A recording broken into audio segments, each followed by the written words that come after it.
I don't know what to do. I don't know where to look. I don't know where to go. I don't know if I should try talking to this guy again. What kind of proof do you need to show the board?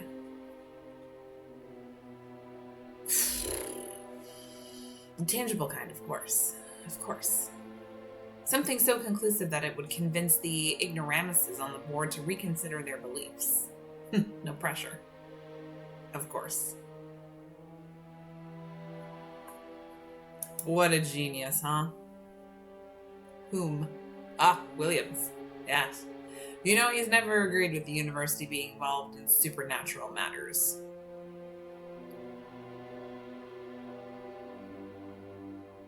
Even if they are studied through science.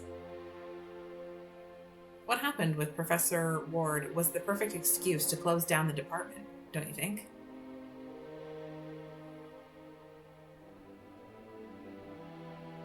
To him, it was like manna from heaven. I'm so tired of hearing that. It's what he's been waiting for since the beginning. What if he secretly, I have no doubt about that, what if he secretly was a doppelganger? Williams is an old school teacher, quite literally. His closed mind belongs to the last century. Forget about him and focus on searching for proof of supernatural activity. I will try to keep him at bay as best I can.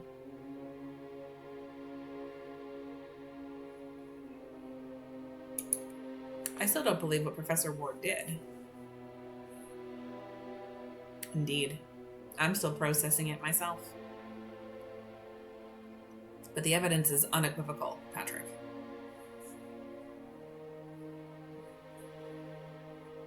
I'm stuck without him. Don't underestimate yourself. You are an extraordinary researcher.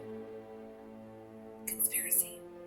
I know time is not in our favor, but perhaps pressure will push your brain to unsuspected limits.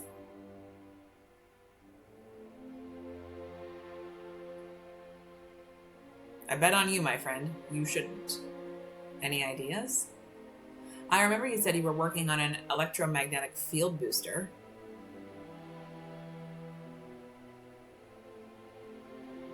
Well, it's more complicated than that, in truth, but we could call it that.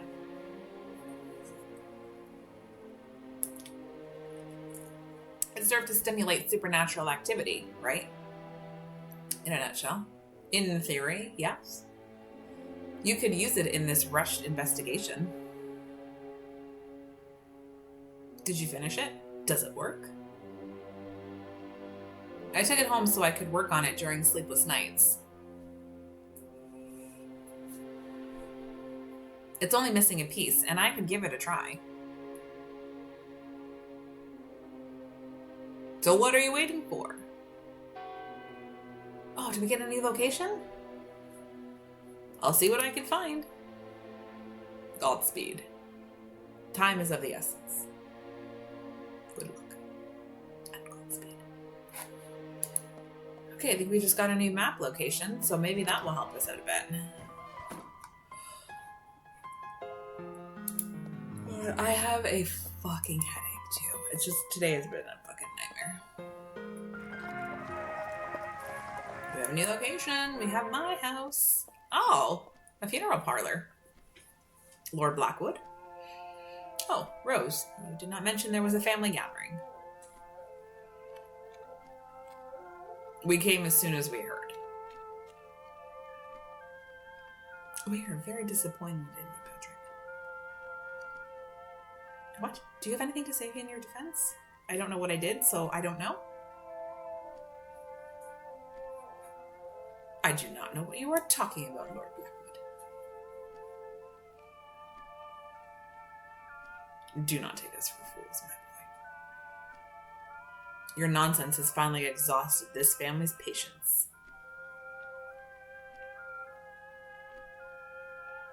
It wasn't enough to embarrass us with your ghostly fantasies, but you ended up involved in a robbery. Sir, I did no such thing. At the university, no less. For shame. No one has ever defiled the Blackwood family name now.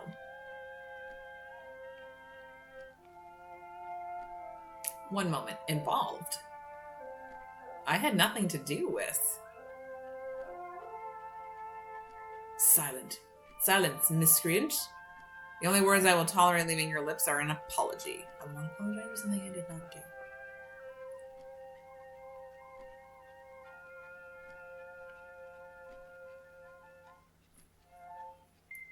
Let's all calm down, shall we? You dare tell the Blackwood family to calm down? Such nerve. We have decided by unanimous agreement to cut ties with you. As of now, bid farewell to my daughter, to us, and to this house. Okay. I live here. In my daughter's house. Therefore, it belongs to the Blackwood family. And it became a tainted house from the moment you came to live here in sin with my daughter. You subjected it to me. It's 1907, ma'am. I cannot believe what I am hearing. Rose has nothing to say. Dad's right, Patrick. It would be best for us to go our separate ways. What? And there will be no wedding, of course. Is that it? Is this how you end your 3 years of blissful engagement? Blissful? Do you think Rose was happy with you? That is not all. As a major shareholder in the bank, I have taken the liberty of pulling some strings to freeze your bank account. Sir, I think that's illegal. On what grounds? You will not be able to withdraw your money until you have proven your innocence of this crime. How can I do that if you're frozen my bank account? What happens if I need to access funds? Is that even legal? I have all the right in the world. Sir, you are not God. I'll sue you. But you would best be prepared to spend your entire year's salary as a professor to afford a lawyer if you are intent on challenging it. I'll find somebody to work at pro bono. That is all this family has to say. Hobson, sir, bring that briefcase and return it to Mr. Moore. I do not want the devil's accessory in this house. I don't want so. Are you going to leave me on the street with just my briefcase? What about the rest of my belongings? Hobson will make sure they reach you as soon as you provide us with a contact address.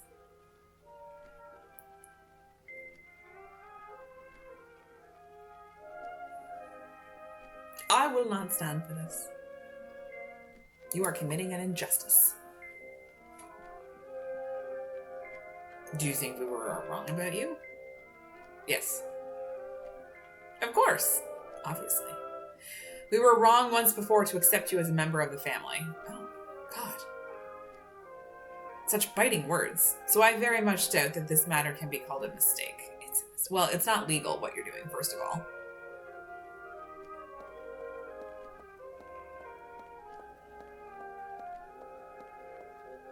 I am sorry about this situation, Mr. Mole. You do not deserve this. Thank you, Hobson. I appreciate that you are the only sensible person in the Blackwood household.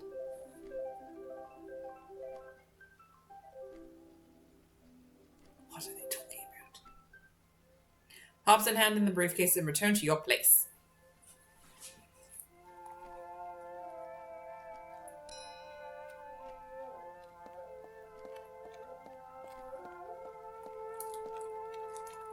Hobson would escort you to the door, but I believe you know the way.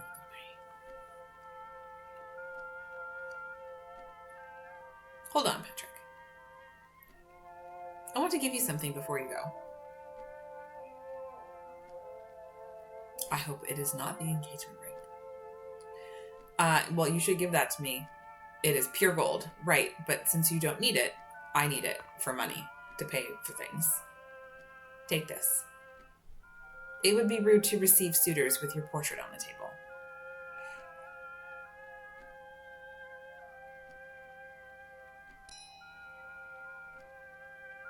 Oh, Rose, please. Is this truly what you want? You know I defied my family when they opposed our relationship. And you also know how uncomfortable I feel whenever my friends discuss what you do. He's a teacher and a ghost hunter. I am Professor Rose. You hunt ghosts, Patrick. I can endure all that for love. But you have been forsaking our relationship for too long. You devote all your attention to the dead and neglect the living. And that, my love, I can't bear. So I am grateful to my parents for opening my eyes.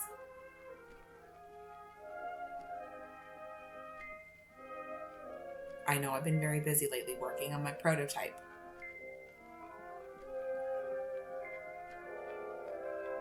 And I'm sorry for what I put you through. We can fix this, Rose. Look deep into your soul. This game has taken a turn. Listen to your heart. What does it tell you?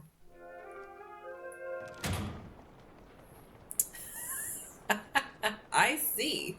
Suspect in Camden Town murder arrested. His name is Robert Wood. Okay, well. Listen to your heart. There's nothing more you can do. Worker, what's up, buddy? Oh, he doesn't. Does he? London wants its neighborhoods to remain clean. Those of wealthy people in particular. It's filled with soapy water.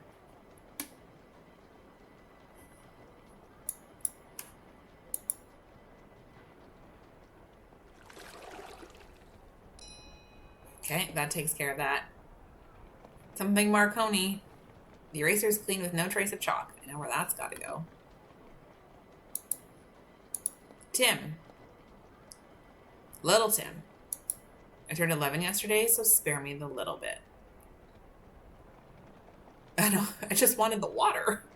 I thought the nickname was because you are short. Rude. Just do. Okay. By the way, your father-in-law had a word with me. Proper high and mighty type, you know. Threatened to call the police if I keep selling papers here.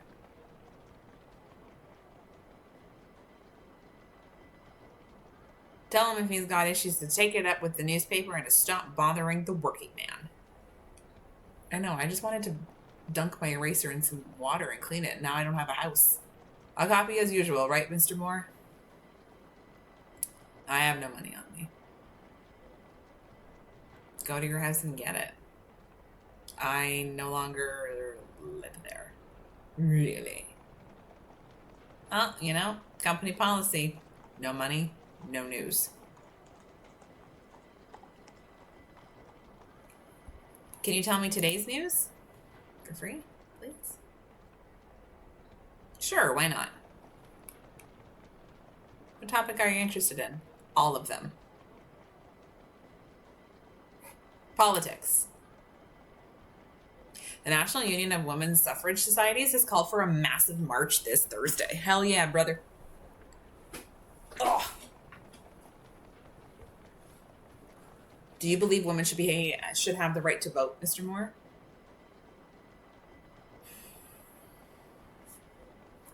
Of course.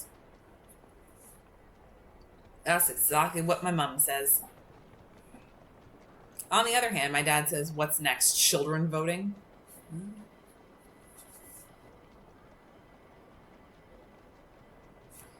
Events. The police have tracked down a patient who escaped from Blackstone Asylum 3 days ago. That's the Rosers for you.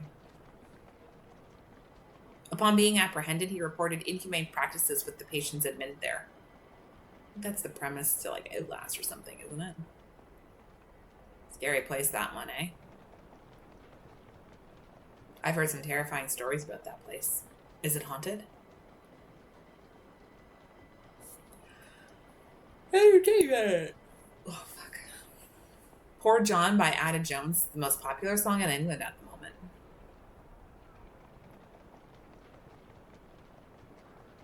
Would you like me to sing the chorus? John took me round to see his mother, his mother, his mother. God, I should charge you extra for this. I didn't say yes or no. Society. Rose Blackwood, daughter of financial tycoon Lord Julian Blackwood, seeks a suitor after her breakup with Professor Patrick Moore. That's me. I'm in the news.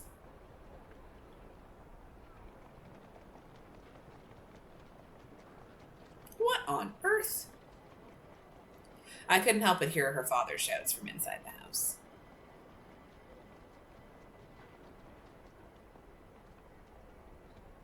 That was not funny. Just messing around, okay? Don't get cheeky. Sport. I love sport. All of sport. The sports section today mainly focuses on the ritual performed by this boxing chap, One Round Jack.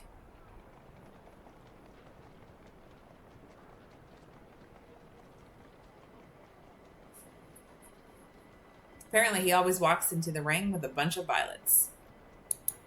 Says it's his lucky charm. The geezer who wrote the piece thought it was a laugh and tried to take the mickey out of him. Where's the humor in that? I don't know. And I hope One Round Jack doesn't read the article. If I were the writer, I'd be miles away from London by now. I'm trying not to click, but there's such a delay between my reading and when it kicks over that I need to click. Kipling awarded Nobel Prize in Literature. Okay. Extra. Okay, so now we can go back to the house, right? Probably. I'm so excited to start my ghost hunting experience. Here's my electromagnetic field prototype. Oh, it's all in the... Okay, I see. Gotcha. I've spent many sleepless nights working on it. I hope it works. There's something else inside. It's my old metaphysic glossary written by the professor. Okay. There is also a pair of my gloves that... Hold on a minute. There's only one. Where is the other? I have Uno glove. Okay. Shoe shine boy. Exactly. Okay, hang on. I got it. I got it somewhere here. There you go. Does this work for you? It's chalk eraser, but I thought that... Oh, yes. And it's clean. With this, I will finally be able to work. Listen carefully now. While I'm shining that bloke's shoes, he won't be paying attention to the entrance. How do you know he won't be paying to the entrance? Paying attention to the entrance. Leave that part to me. Go around the house and look for a low window that's broken. If old Mortimer could get in through there, so can you. Are you ready? Yes. Give me room and watch.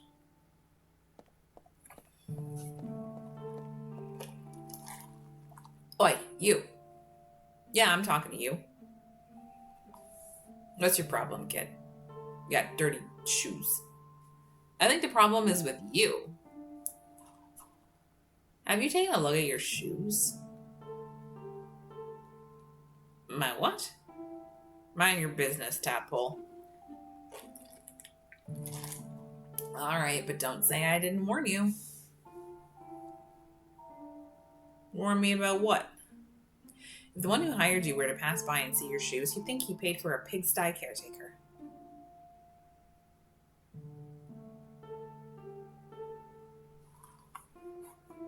I don't think you're giving off a very good impression.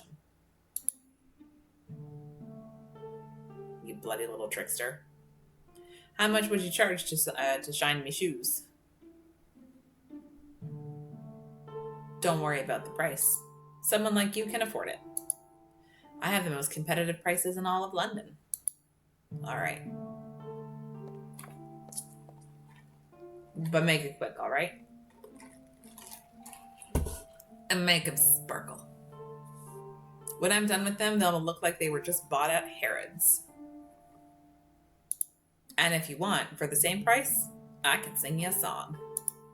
I sing very well. I'm part of the church choir. Do you know Poor Johnny? I love Poor Johnny. Now lift your foot and place it there. John took me round to see his mother. Well done, boy.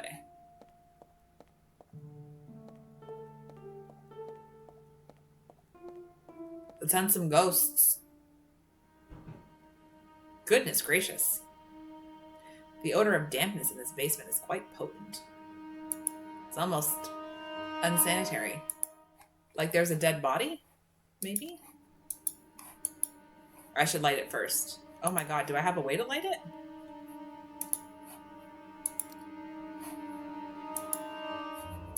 Uh-oh. How do I light it?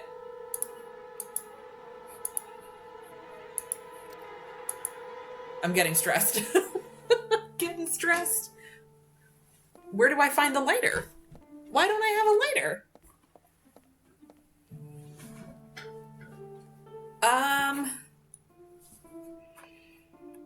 Where does one find a lighter?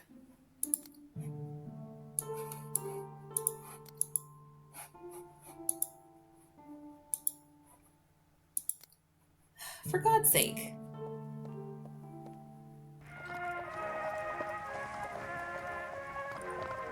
Who's got a lighter?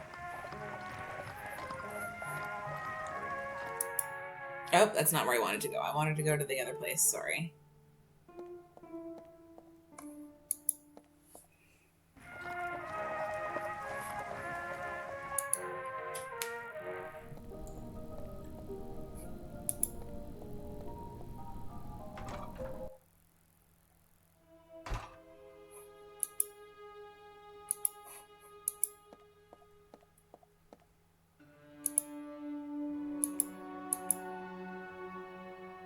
One hour later. There's nothing in them that reveals where the professor is. Anything else from here?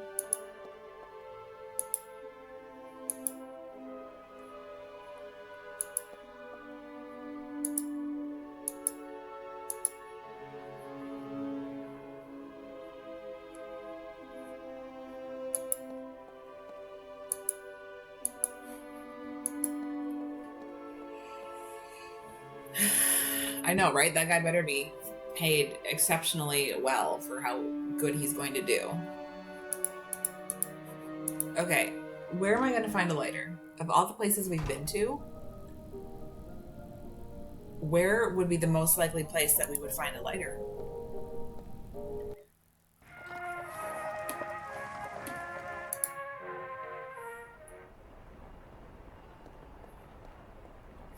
Is that a different dog?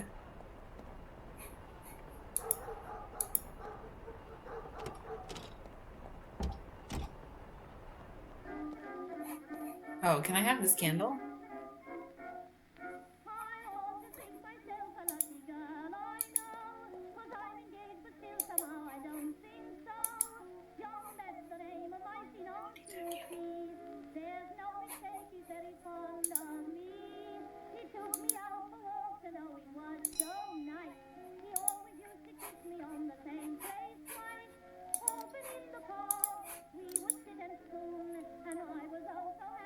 It was her first Valentine's Day gift.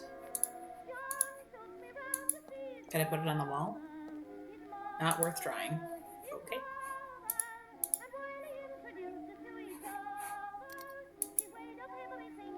A leather glove with a great grip. Okay, I understand. Hang on. We might be doing stuff a little backwards.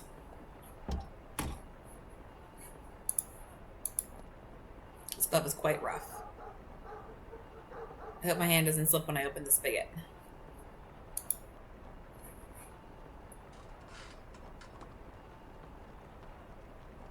Alright, I managed to loosen the spigot. If I want to access the contents of the cask, I just need to open it gently.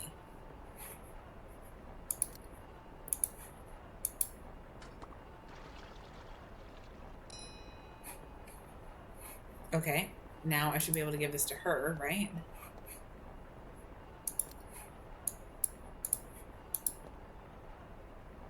Here you go. Wine? I was hoping for something stronger. I'm sorry, and that's all I could get.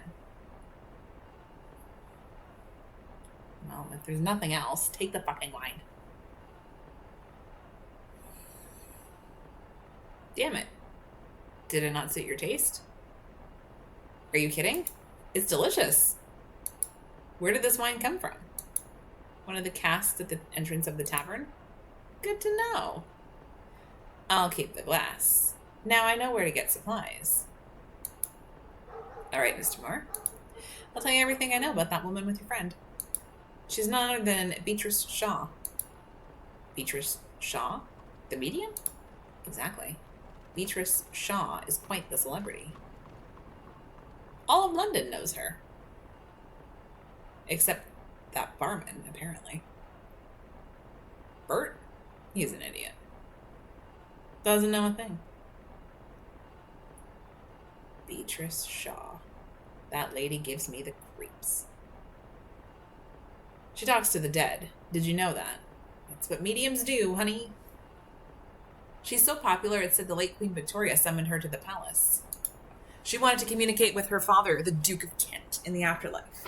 Not Albert? Really? These things make my skin crawl. Beatrice Shaw. What is the professor doing with her? He hates all of those charlatans. Ask her yourself. She's got a show at the Westmore Theatre.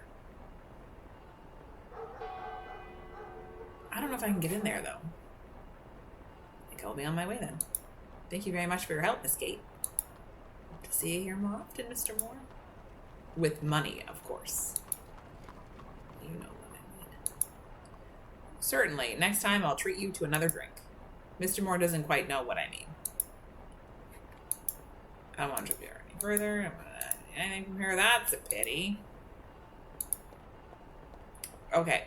I cannot see inside. I was actually hoping for a light.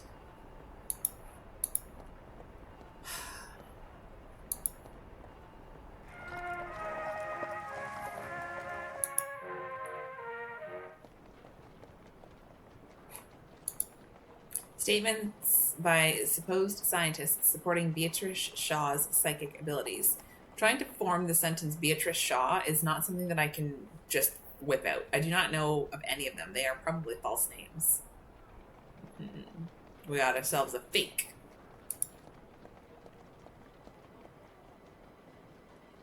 Beatrice Shaw's Phantasmagoria. Witness the incredible. Listen to the afterlife.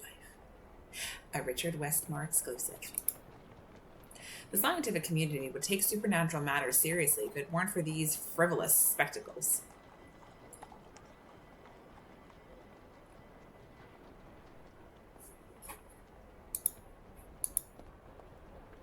Excuse me, sir.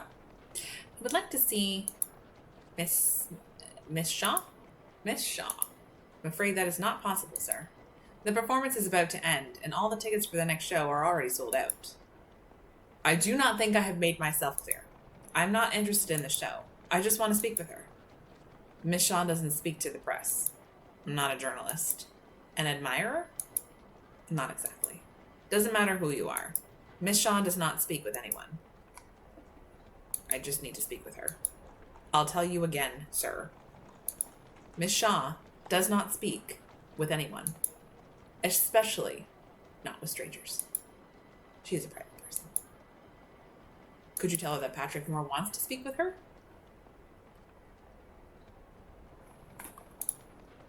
Who is Patrick Moore? You? Yes. I'm sorry to say that I have no contact with her. I'm only in charge of ensuring that no one tries to enter the theater once the show has started. Does she really speak with the dead? Oh, yes. Her psychic powers allow her to communicate with the departed. It's chilling, yet fascinating. Do you truly believe she has powers? It's well known throughout London that she does. Just because everyone believes it doesn't mean it's true. Well, sir, that is your opinion. I'll have you know that she was summoned by Queen Victoria. And rumor has it our sovereign was quite pleased with the encounter. Tell me, do you think the Queen was duped? As you suspect. Are you suggesting the Queen is not intelligent enough to detect a hoax?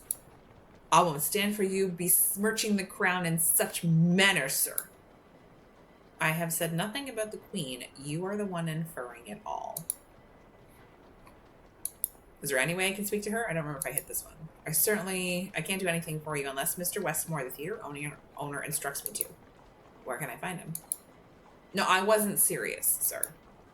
I suppose it will be more productive to speak directly with him than to keep going in circles with you. I mean you no offense. No offense taken, sir. If you feel like wasting your time, I can tell you where he is right now. Please.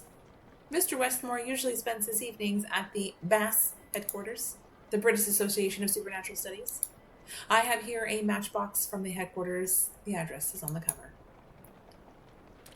Did you just drop it fell in the puddle? I apologize for my clumsiness, sir. My matches. I apologize again for my clumsiness. You did that on purpose. You can keep the matchbox if you like. You knew I needed to light an oil lamp, and now I can do nothing. I know where the association headquarters are, but thanks for the matchbox. I guess. Got another location. If all the claims about Shaw were true, it would be a great step forward in science. But unfortunately, that's not the case. Several scientists have certified Miss Shaw's psychic powers. Who has? You'll find statements from several of them on that poster to the left. It seems Miss Shaw knows how to advertise her shows very well. As it likewise seems that certain scientists have no qualms about selling their dignity. Regarding Miss Shaw's powers, I'm sorry, but I am not going to engage in a scientific debate with you, sir. Then good afternoon. Good afternoon, sir. I read that as poser. So she's a fraud, you say. Now I need to find Bass. Ah, yes. Good day, gentlemen. Inform the members of the association that I would have gladly remained for the season, Garson. However, I have pressing matters to attend to. As you wish, sir. Dink-donk. Is there anything else you require, Doctor? That will be all, Garson. And please proceed to the salon. Don't worry about me. Have a pleasant afternoon, Dr. Stone. Fare thee well, Garson.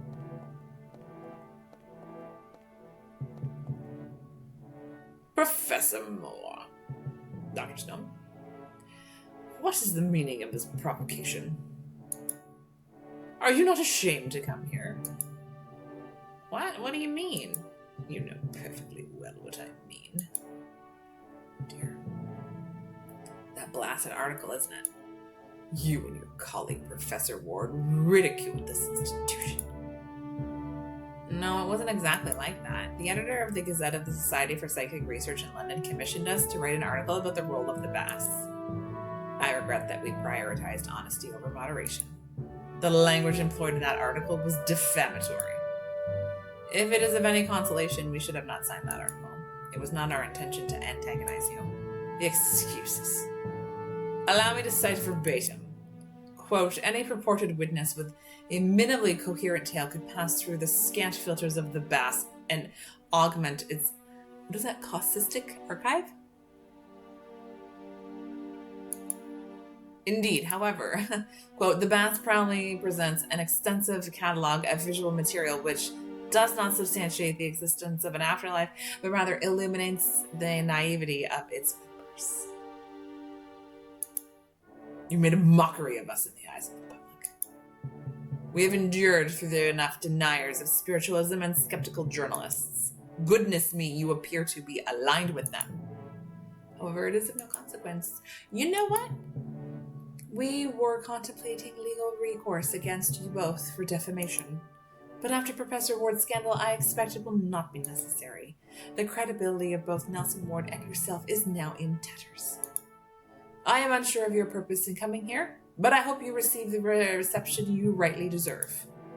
That is, to be kicked out of here. Good afternoon.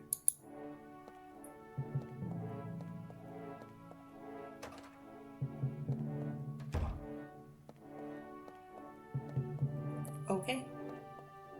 Good afternoon, sir. Now may I assist you? My name is Patrick Moore. Is Mr. Westmore here? Yes, sir. May I speak with him? He is occupied at the moment. The members of the association will soon begin a seance. May I be a part of the seance? Mr. Westmore will lead it. Please tell him Professor Moore would like to speak with him. As mentioned, he is occupied. The preparations for a seance must be done carefully.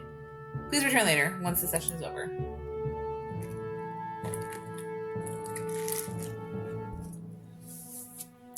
May I enter the salon? Only members of the British Association of Supernatural Studies are allowed in the salon. How can I become a member of the Bass Pro Mill Shop? Through the recommendation of another member, sir. How long will the seance last? I could not say. Some have taken 20 minutes and others 5 hours. 5 hours? Indeed, sir. Thank you for your help.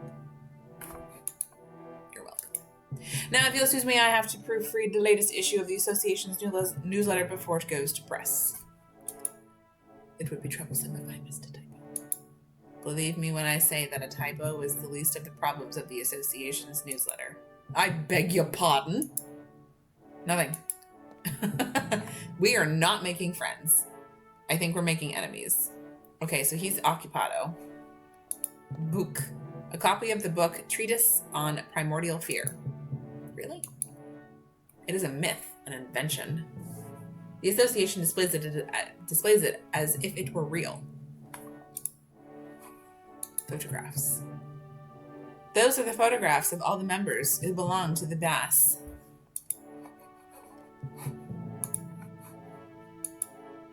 Excuse me, what are your intentions?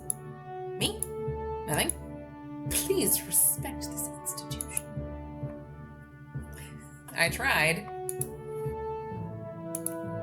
They have an association motto. The veracity of the phenomenon is based on the accounts of the witnesses. For this reason, depictions of both of a 9th century peasant and the Three Musketeers are included in its catalogue of casuistry. Casuistry? A word that I don't know how to say. Is there another person there? It's not a ghost, not even a human person. It is a scale lithograph of Gustave Doré's St. John. Disgraceful. My reputation here is already bad enough to be accused of theft as well. We're just looking. We're just looking.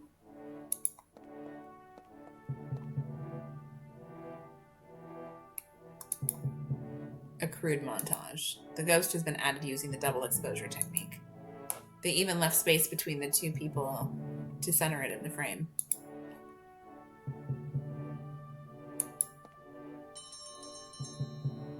Huh?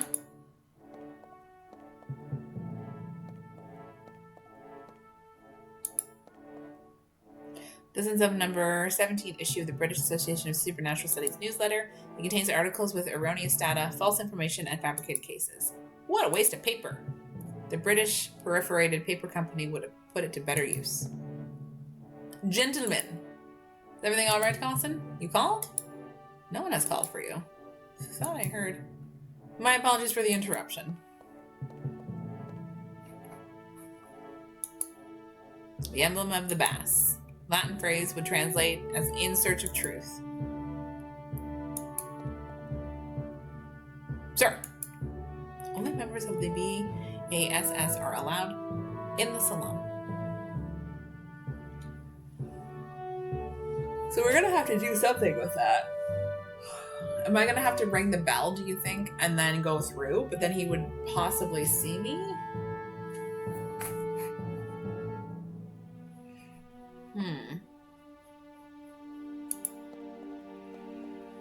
From here I can see the Tower Bridge and the bustling port activity of the Thames. Oh, the bell? True. Good point, actually. Dink donk. Again?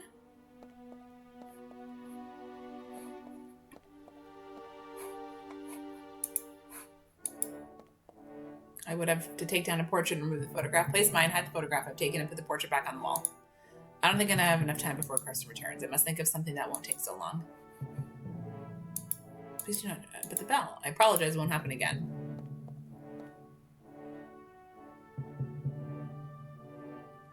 So yes, but also no.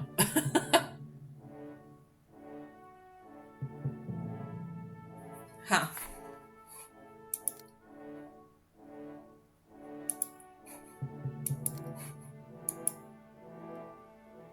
If I'll place my photograph on top of the Professor Ward's character.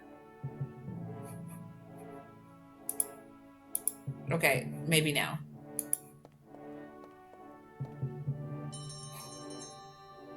What?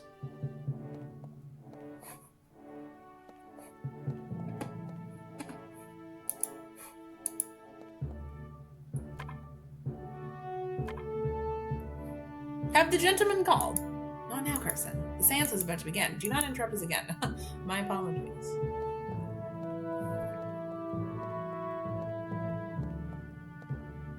Admiring the photograph, sir.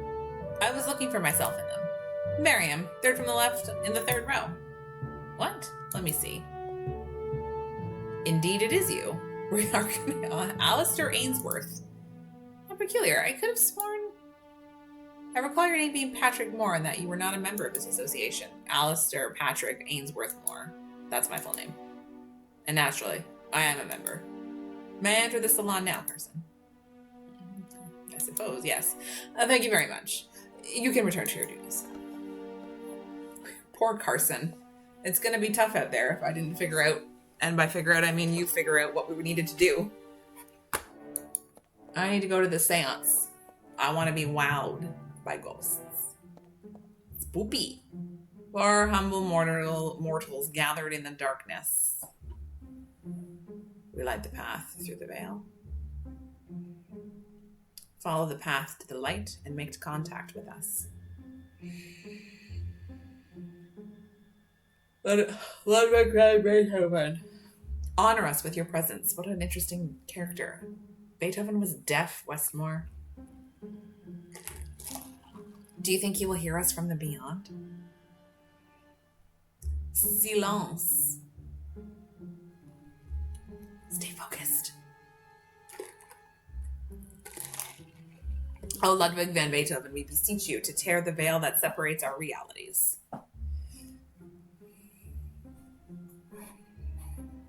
I have...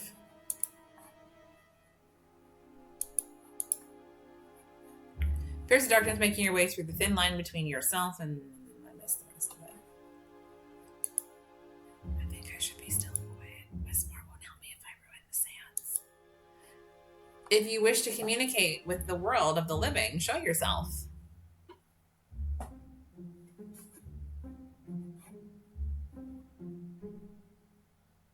If, on the other hand, you do not wish to be disturbed, delight us with your music and we will cease the invocation. O Ludwig van Beethoven, we beseech you to tear the veil that separates our realities.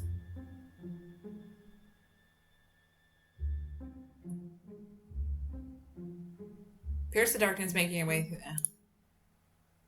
I hope to hit the right notes on the Fifth Symphony.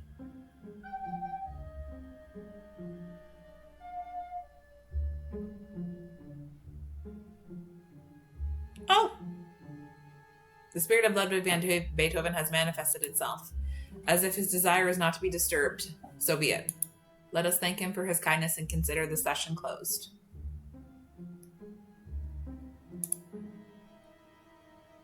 Lights may now be turned on. Gosson?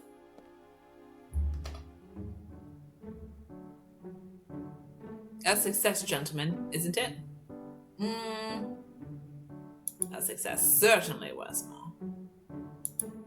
The very Beethoven himself. It's a pity he wasn't very receptive. So if it's all right with you, we could take a break and try again later. Sounds good to me. I second that motion. It will be a long wait, but it will be worth it. So be it. Okay, so that's all you need to do. All right, shall we start talking? I've lost the mouse. There it is. Summoning circle. Try to stay away from the summoning circle. It still holds spiritual energy that we need. That we will need. Outdated attire, the appearance of a university professor. I would say you are Professor Moore. But Professor Moore would be too ashamed to come to this institution after what he wrote about us. So, you must not be he. Sorry to disappoint you, but I am Professor Moore. I have come to ask Mr. Westmore a favor. Well, I hope he doesn't grant it. Good afternoon. Okay. They're scented candles. These types of candles make spiritual energies manifest more intensely. Who made such a claim? Don't you know? You should read more. Okay, we don't want to talk to him just yet. Mr. Green, did you know that if one stares into the mirror for half an hour? Your face seems familiar. You are Professor Moore. You should not be here. This salon is for private use of the BAS members. We make exceptions from time to time, but not for those who seek to denegregate this association. I come in peace? Are you here to admit that your words about the prestigious association were out of line? Yes. I believe I made a mistake, yes? Well, it's a start. But do not think that we will forget this matter so easily. What did you say about the mayor? Are you aware of Dr. Frank Carroll's discovery? No.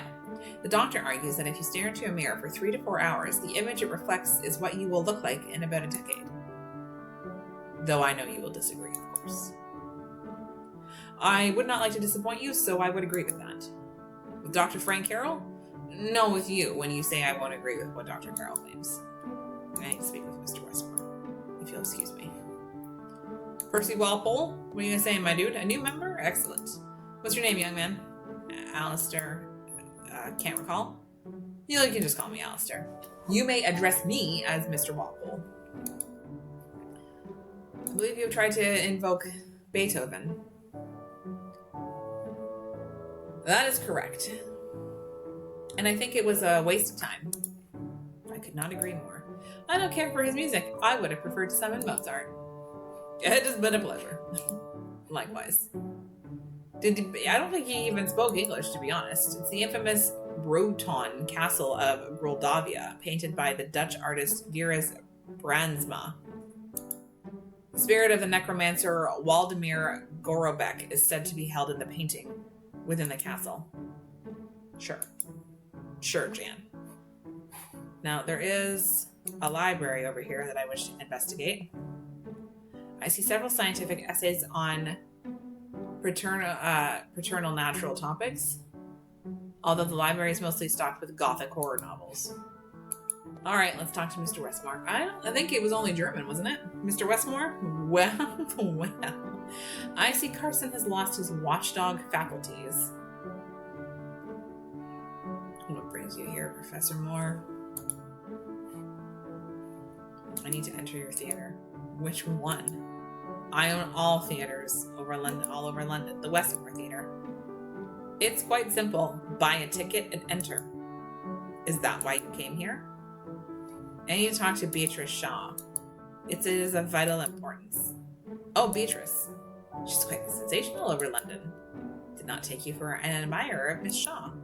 Or do you also want to discredit her as you attempted to do with us? It's a personal matter. In that case, wait for her after the second performance tonight. A carriage always awaits her at the rear exit. If you're lucky, you can catch her in a good mood. She might speak with you. I don't have that much time. I thought that... I think I understand what's going on here. You have come to me so you can access Miss Shaw's dressing room and meet her. And I don't know what you want to discuss with her. And to tell you the truth, I don't care either. Am I correct? Yes, that's why I'm here. You know something, Professor Moore? We've just had a successful seance, so I'm in a good mood. I can give you what you want. I would be very grateful. It won't be that easy, Professor Moore. You'll have to earn it. How about a bet? A bet. Never underestimate a good bet. I owe part of my fortune to them. What's the wager? First of all, let's set the playing field. You know what I'm putting up? I will grant you access to my theater's dressing rooms for your meeting with Miss Shaw. What's at stake for you? If it's money, I forget about money.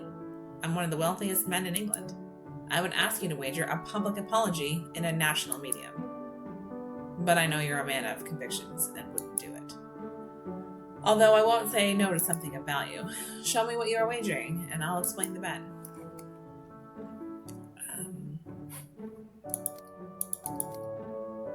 My notebook?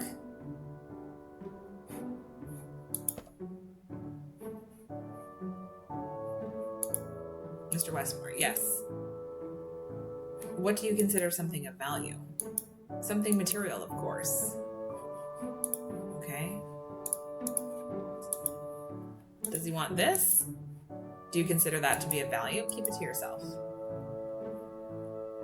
Do you want the copper? What do you want, man?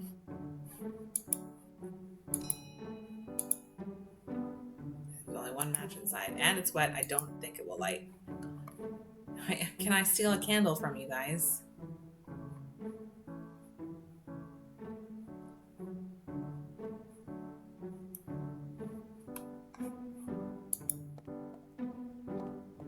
Huh.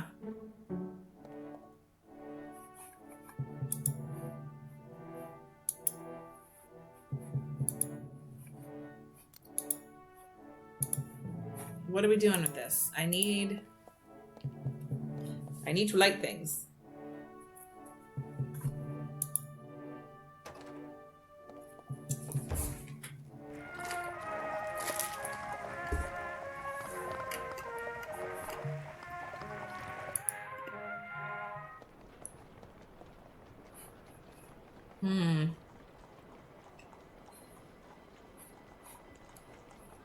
Okay.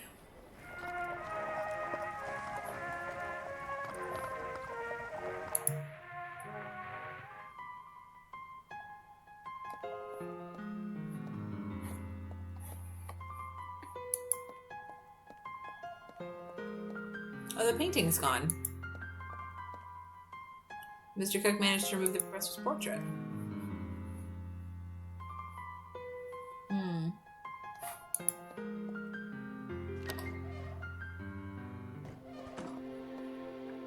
I didn't mean to actually go in here.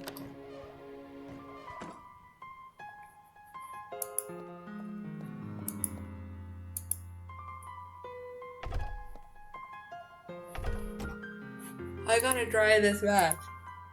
How do I do that? Oh my god.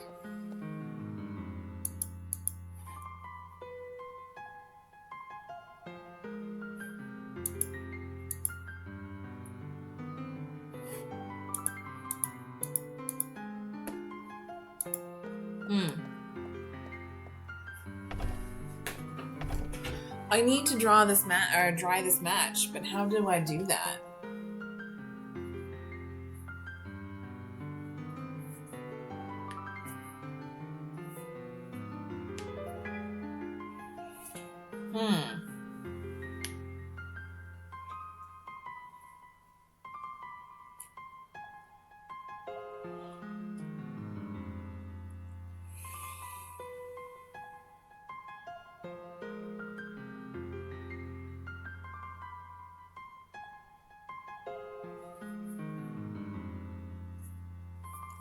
What do we do?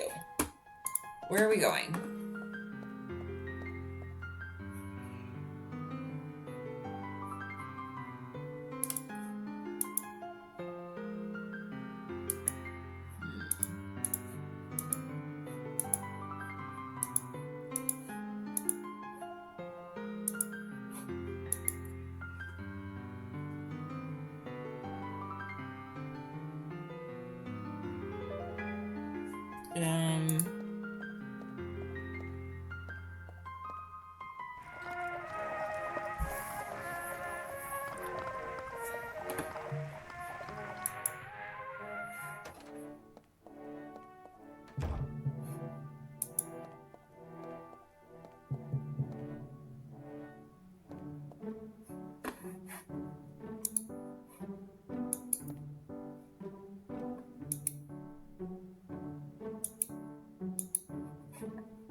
I didn't mention, it's an invocation circle, for heaven's sake. Stay away from it.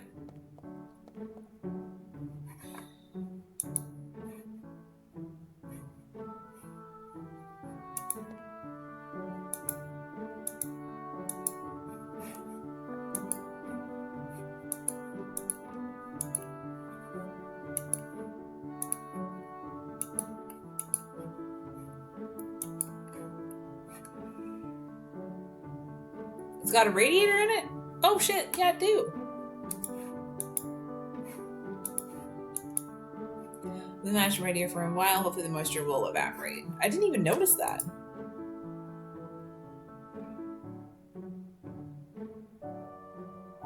I think it's ready now. I literally just looked at that and like it didn't even think to like I didn't notice that that was a radiator. I don't know what I thought that was, but it wasn't a radiator. I still can't believe that asshole fucking dropped it to begin with. Okay, now we can go to Spooky House, right?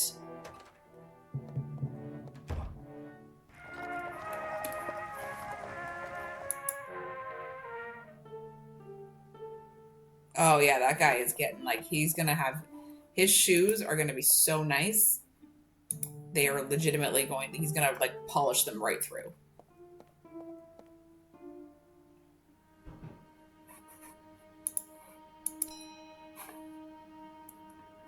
Lit.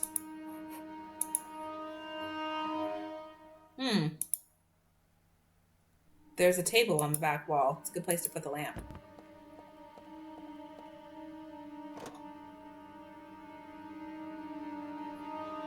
A bit more light would be welcome.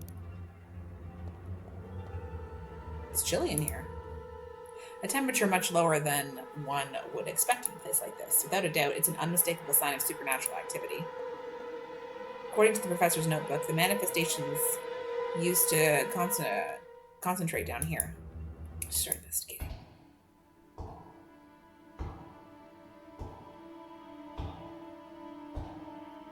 I hear footsteps upstairs. They must belong to the other two guards that the shoeshine boy mentioned.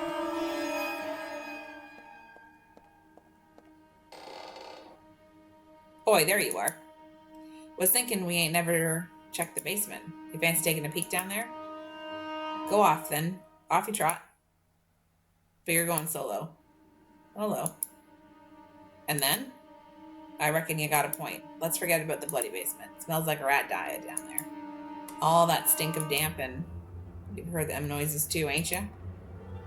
And something proper odd's going on down in this house, Roy. Sometimes feels like we ain't alone. There's more to it. I've seen things. What have you seen? You know that big mirror upstairs? Saw a bleeding shadow in it. It was right behind me. I turned around quick and there was nothing there. I'm telling you, this in confidence, all right? Not a word to the boss. I don't want him to fire me because he thinks I'm daft. This house don't sit right with me. If it wasn't for needing the cash, I wouldn't be here. Starting to get a bit twitchy, Roy. Need some bleeding fresh air? I'll tag along. Could do with a break from this dump, even if it's just for a few minutes. Oh, well, the spooky shadow's gone. Shadow in the mirror. Interesting. Nevertheless, I shouldn't worry about those fellows. They are too frightened to come down here. I can investigate without problem as long as they don't make too much noise. So let's get on with it. Some of the bottles contain dark liquid, others are empty. There's enough space here to leave my research tools. Okay, but not like that. Moldy books and a rusted pot and a stuffed crow. There's nothing I need from the shelves. The prototype is not yet finished. I need to give it the final touches before I could start my investigation here. Okay.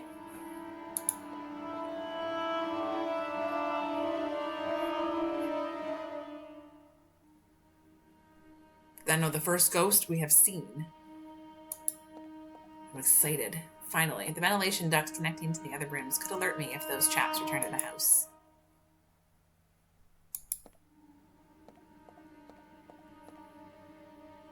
I don't hear anything. They must still be outside. Even so, I shouldn't tempt fate.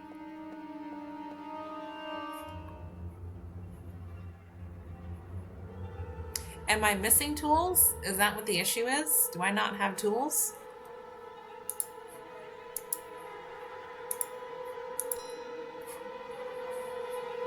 The machine should work now.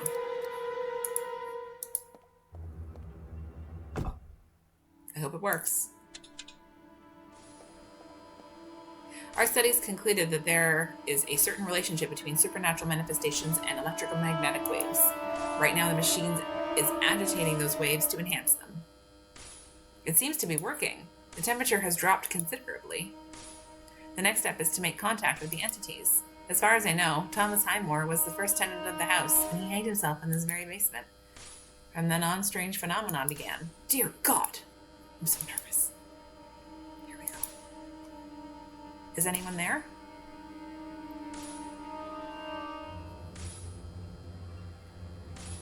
My name is Patrick Moore. What is yours?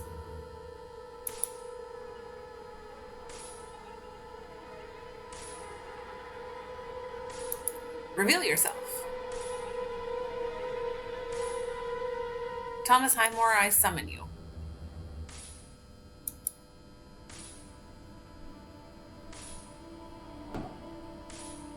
Yes. Thomas Highmore? Is that your name? Two-way communication. Thomas Highmore. I have some questions for you. Thanks for joining us. If you want to say yes, knock. Let me get out of here. Oh, my machine.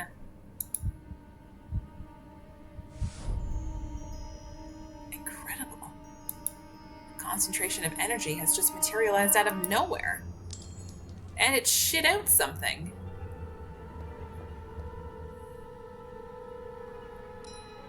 A pocket watch. It can't be. It is a rusty clock. And it has materialized in the energy concentration from the ceiling. The supernatural transfer from one place to another is categorized as an apport.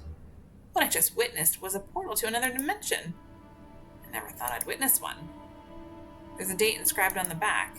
1812. Damn it! The noises are coming from the basement. Should we go down?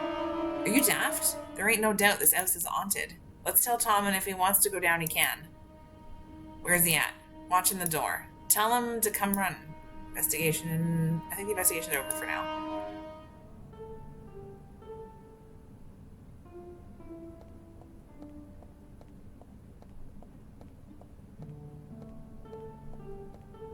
An apport. I still can't believe it. Were they looking for proof of the afterlife? Well, damn it, here it is. And this house. I have no words to express such a discovery. It's the Everest of haunted houses.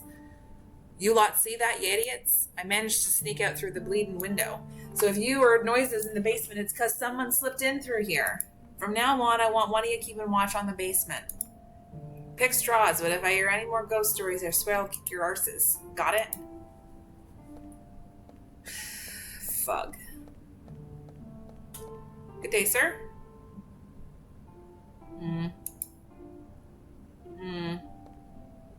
You're the bloke who wanted to get into the house, ain't ya? I still want to. In fact, I've tried to locate the owner, but I couldn't. You swear you haven't been skulking around the bleeding house? Someone's been inside, and something tells me they were in cahoots with that little bootblack. I hope you're not accusing me of trespassing on private property. No, I ain't saying that. I think. I don't want to see you wandering around here. Got it? So what do I do now?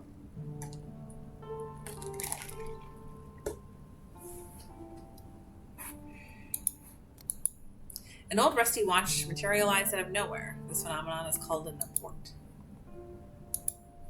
But what do we do with this information? information. I've got 4 objects now. Do I go back to the university and tell them that I found something miraculous?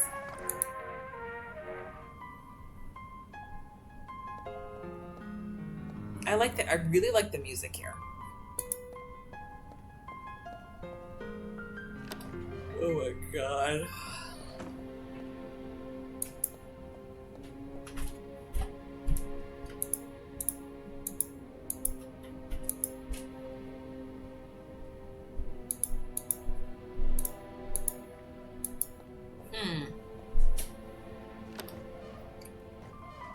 Yeah, that's what I mean. That's why I thought if I could, like, at least open the discussion for, like, hey, look what I found. It came out of this pocket dimension. I wonder if he has anything to say.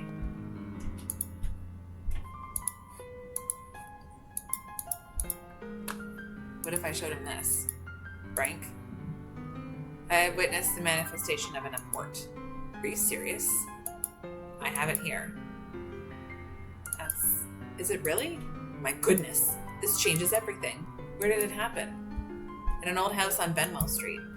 Don't waste your time with me and show it to Henry. Okay, an import, I still can't believe it. Okay, so, right. This isn't gonna, I have to physically show the objects. Gotta remember that. We need to physically show the objects, otherwise nothing will happen. It's not gonna get triggered automatically.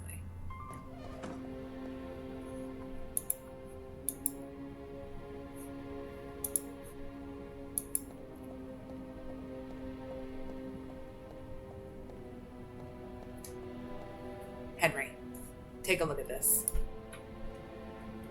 A rusty watch? Not just any old rusty watch. It is an import. What? It materialized out of thin air. Are you serious? Where did it happen? In the basement of 34 Benwell Street. A genuine haunted house, Henry. I experienced a wide range of phenomena. Paraphonies. Manifestations of spectral energy. Bidirectional communication with an entity named Thomas Highmore. Are you serious? Yes. We've done it. All this you're telling me is fascinating and terrifying. Were you scared? Scared. I've spent my entire adult life waiting to witness something like this, Henry. It was ecstatic. In a situation like that, there is no room for fear. I admire your steadfastness. Let me see the import. Good Lord. I never thought I'd have an import in my hands. We are privileged. I will present it to the board as evidence, of course. Is he in on this? It is engraved with the date 1812. This could be indicative of... Henry? There are so many questions. Where did the watch come from? How many dimensions has it traveled through to appear in the basement of 34 Benwell Street? However, those won't be the questions the skeptics on the board will ask.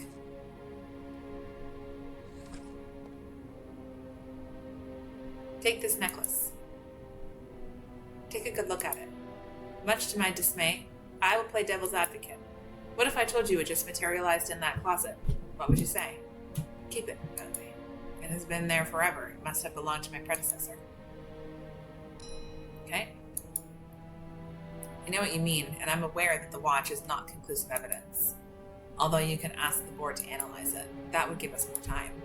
And hopefully the test will reveal something odd about it. Do you agree? I agree, and I will do so.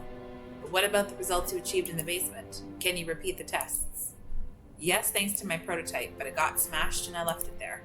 I had to run out of that basement because... Never mind, it's a long story. Unfortunately, the board won't accept the apport as valid evidence. You must return to the house and come back with a sure thing. It will be difficult to gain access to it. Not to mention that I would have to rebuild the electromagnetic field prototype to achieve the same results. And that would take time. Let's not be pessimistic. As I said, I will present the import to the board and try to buy you some more time. Try to rebuild the machine, and I'll make sure the entire board is present when you repeat the experiment. Oh boy. So we also got this. It is a necklace. Presumably a gold necklace with the photograph of an unknown woman. Okay, so who do I show that to? Where does that go?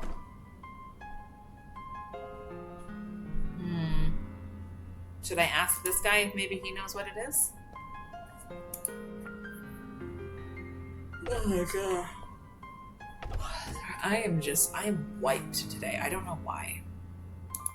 I don't think he's any interest in that. Okay, but like, who does? Should I take it to the Google place? Do I need to take it to the Google store?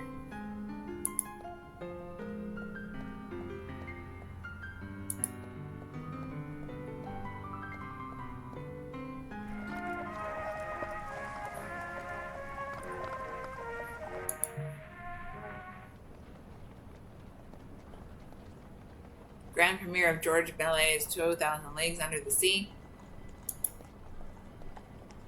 I am no longer welcome in my own home. Okay.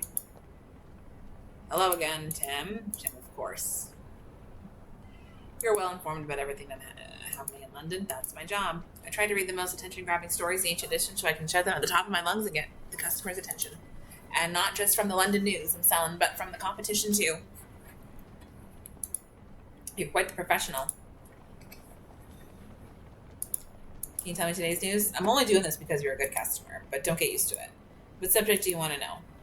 Politics. Anglo-Russian Entente is currently being held within the intention of signing a treaty between both countries. They will set aside their differences in Central Asia to prevent Germany from strengthening its alliance with the Ottoman Empire. You leave me astonished. You are a bright lad. You should attend the university when the time comes. Oh, yes. And to pay for it, I would have to sell... Let me do the math. 30 million copies of the newspaper. I'm well informed. Okay. I think you should have a promising career at the Google store. Bulgarian what? Nikolai who? Let's try the pub place. Because maybe the Google store will help us. Prostitute.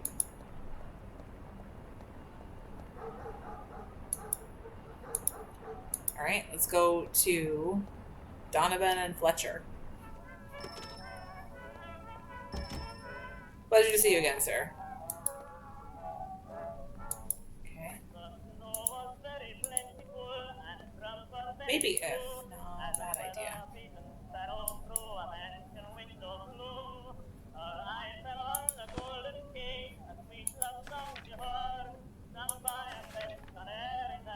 Oh, this is just telling us what the airport is. Which is a phenomenon consisting of spontaneous appearance of objects without logical explanation. They are usually objects with a high metallic component, such as watches, rings, necklaces, or bracelets. Researcher Frederick Hedinger argues that metal is the only element that can materialize with some consistency from the spiritual world. In the photograph, a ring materialized during a spiritism session in Bloomsburg, 1901. Ectoplasm. Materialization of spiritual energy emanating from a medium's body, usually appearing as white, vaporous substance. It can take on forms of deceased individuals or objects based on the medium's abilities. In the photograph, French medium Camille Durand expels ectoplasm from her mouth, and at other times, substance emanated from ears or nostrils. Haunting. Phenomenon involving object movements without apparent cause, unexplained noises, or manifestations defying rational explanation. These occurrences are linked to specific locations, often buildings, where past tragedies may have taken place. Ghost. An ethereal manifestation of a deceased individual. Much of metaphysics studies focuses on this phenomenon, since the ghosts act as a link between the immaterial world and ours. By understanding the ghost, we can unravel the mysteries of the afterlife. An individual with exceptional sensitivity who acts as a conduit between our world and beyond. Depending on their abilities, a medium can establish contact with the deceased and even manifest them. Some famous mediums include Leslie Doughton, Odivio Ribaudy, Camille Flammarion, Kate Margaret and Leah Fox, the Fox sisters, Florence Cook, and Samuel Tassad in the photograph. I told you the Fox sisters were the most famous of their genre. Studies of supernatural phenomena that defy scientific explanation. The scope of study includes telepathy, telekinesis, mediumship, materializations, communication with deceased, and any phenomenon that current science cannot explain. The term was coined by French physician and psychologist Charles Richet in the photograph. Poltergeist. German word meaning goblin or mischievous spirit. phenomenon that consists of movement, displacement, or levitation of objects accompanied by sounds, knocks, or other inexplicable stimuli. These acts are often erroneously attributed to ghosts, but although there is some correlation between them, it is still unknown what or who generates them. Recent studies suggest that living people with certain spiritual sensitivity may unconsciously provoke them. Possession. An event where one or more entities take control of a person's body. Usually associated with religion, possession can also occur when a deceased spirit or demon is channeled through the medium, taking over their individuality. There have been cases where a spirit not only seized control of the medium's voice and movements, but also managed to alter their features to resemble the deceased. Spiritism is a doctrine that establishes the possibility of communication with spirits through a person endowed with certain gifts. They are known as a medium. Such communication can occur through mere presence of the medium, though it can also be facilitated by certain objects like pen and paper for automatic writing. The spirit takes control of the medium's hand, or a planchette, or talking board, or more commonly known as a Ouija board. Stay away from that. Seance by the medium William Roberts in 1905. Okay, so I did not mean to hit that again. So the watch is not helpful. Sorry, sir, but I can't give you information about that. Okay? So where would this watch go then?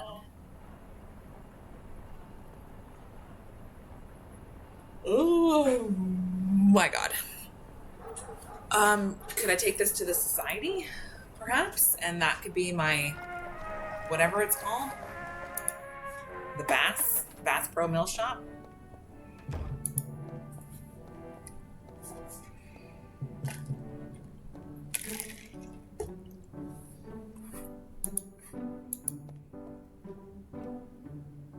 Is this an acceptable wager? It looks like gold. I see we speak the same language. Very well, let's play. Your article seemed to suggest you knew everything about the Bass, although it only focused on what you considered our mistakes. We also have had successes. Did you know that last year we made contact with an illustrious Englishman during a seance? It is a well-known fact. The news appeared in a distinguished London newspaper. It was published a couple of days before the winter solstice. Now, tell me who it was, and you'll win the bet. Is that it? That's all. Do you know who it is? Well, let me think. I will be lenient and give you time to think about it. You do not need to answer me now.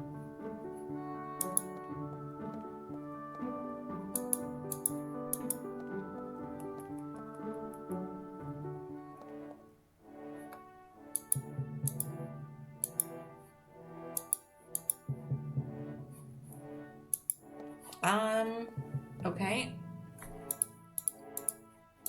Now I have to go to the Google store?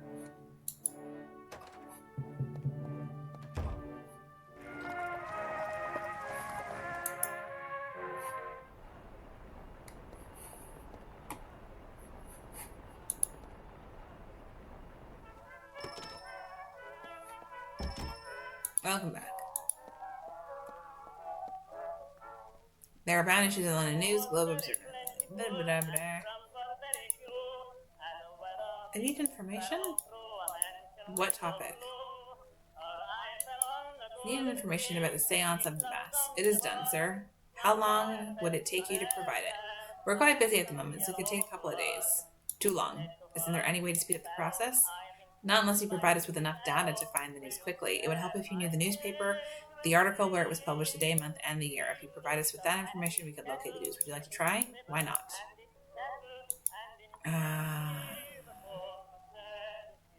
I already don't remember.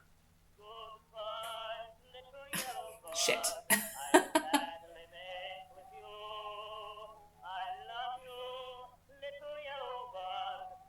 I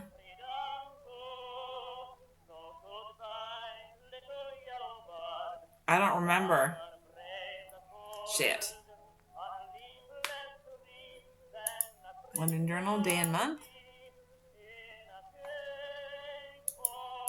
Year.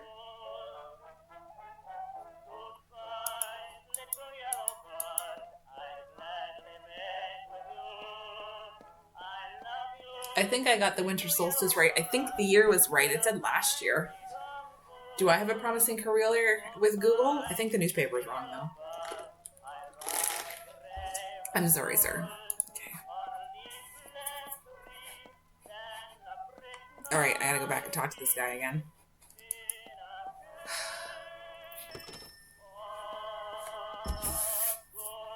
So we are in the right spot. I just didn't pay attention to what he was saying. I was, but I wasn't. We're gonna go to Banana Peel Island. All right, back at the Bass Pro Mills.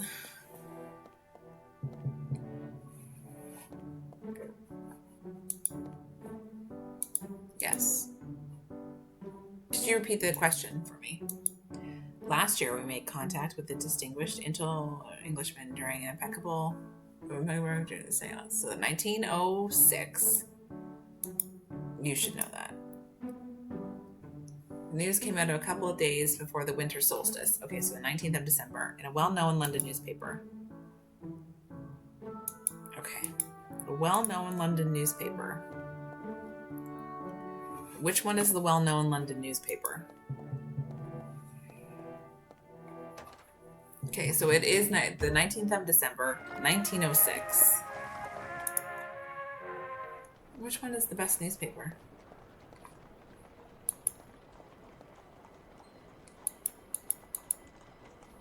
I'm looking for a piece of news. Can you help me? It's about a British Association of Supernatural Studies. Last year, they allegedly summoned a spirit at a seance. Does that ring a bell? I think it does. I don't remember the details, but I know it took up a whole page in the Morning Herald. The Morning Herald. Do you remember the date when it was published? Don't recall the exact date, Mr. Moore. Do you know who they summoned? Not quite sure about that. Thank you. Morning Herald. Okay. United States bankers. Morning Herald. Morning Herald.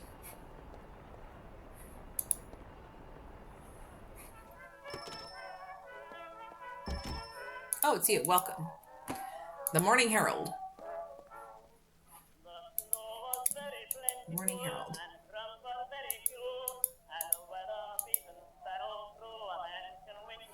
Morning Herald.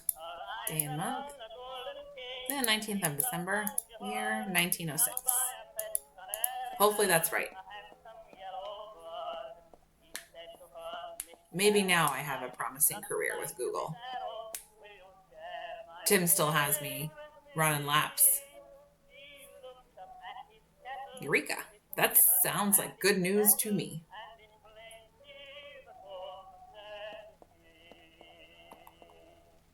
Did you find the news? Yes, here you go. Darwin from the Great Beyond. This is what I was looking for. According to this article, the 19th of December 1906, the Bass Pro Mill shop managed to contact Charles Darwin. For God's sake. I don't know which is worse, the deceit of Bass Pro Mills or the gullibility of the Morning Herald. I'm very grateful, Mr. Fletcher. However, there's a problem. You see, I don't have the money right now to pay for the service, but I promise, don't worry about that. The first service is compliments of the house. I'm embarrassed to say this, but you've taken a load off my mind. Subsequent services obviously must be paid for. Of course, certainly. It was a pleasure to help you. Can't believe I have to pay to use Google.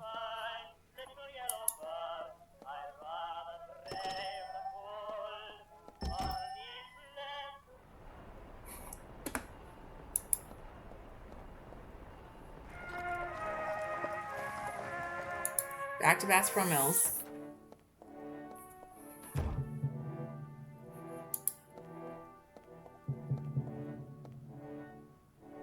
Ugh. Mr. Westmore. I think I have the answer. Really? Let's hear it. Charles Darwin. Very good. I see you've done your homework. I must admit, this is the first time I have lost a bet, although I made it easy on purpose. I just wanted to show you that in Bass Pro Mills, we achieve results, which, by the way, is something you and Professor Ward failed to do. A promise is a promise. Wait here. I just got a fancy pocket watch. Charles Darwin. Checkmate, Professor Moore. This will teach you not to question the results of the Bass Pro Mills shop. Wait a moment. I'm starting to see something in the mirror.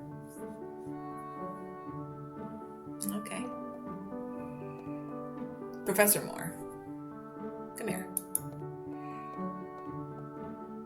Show this to Robinson. I believe he is the one at the door today. He will take you to the dressing rooms. Thank you very much, Mr. Westmore. Listen carefully to what I am about to tell you. I will soon leave cold England and settle in sunny California.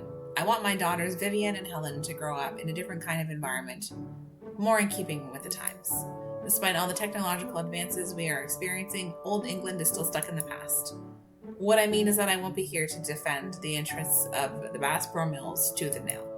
Don't be too harsh on this, Professor. We already have enough skeptics who believe these matters are just fantasies.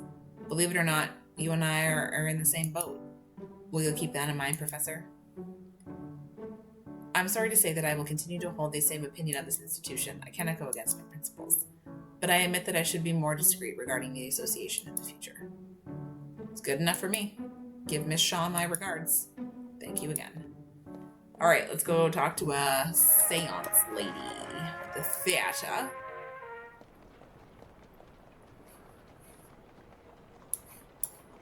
What does the note say? Take the bearer of this note to meet Miss Shaw. Read this in your face. Do you have a minute? Mr. Westmore was kind enough to give me this note. May I? Don't drop it in the puddle. Yes. All right.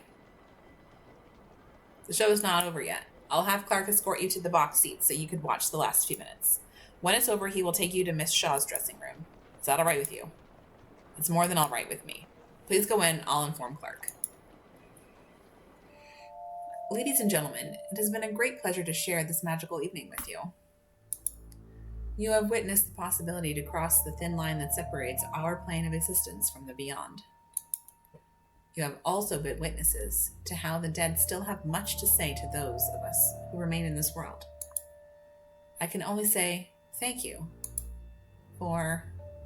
Wait a moment. A young man. He has been wounded. A war.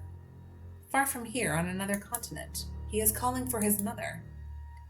He knows he is going to die in a few minutes. He's bleeding out. Oh, do not cry, my dear. What is your name? I can't hear you clearly. Warren? Walter? He knows his mother is here. Oh! What is your mother's name, dear? Amelia? Amelia Reinhard? Anyone in the audience with that name? Oh my God, Walter! Please come up to the stage. Your son wishes to be with you in this delicate moment.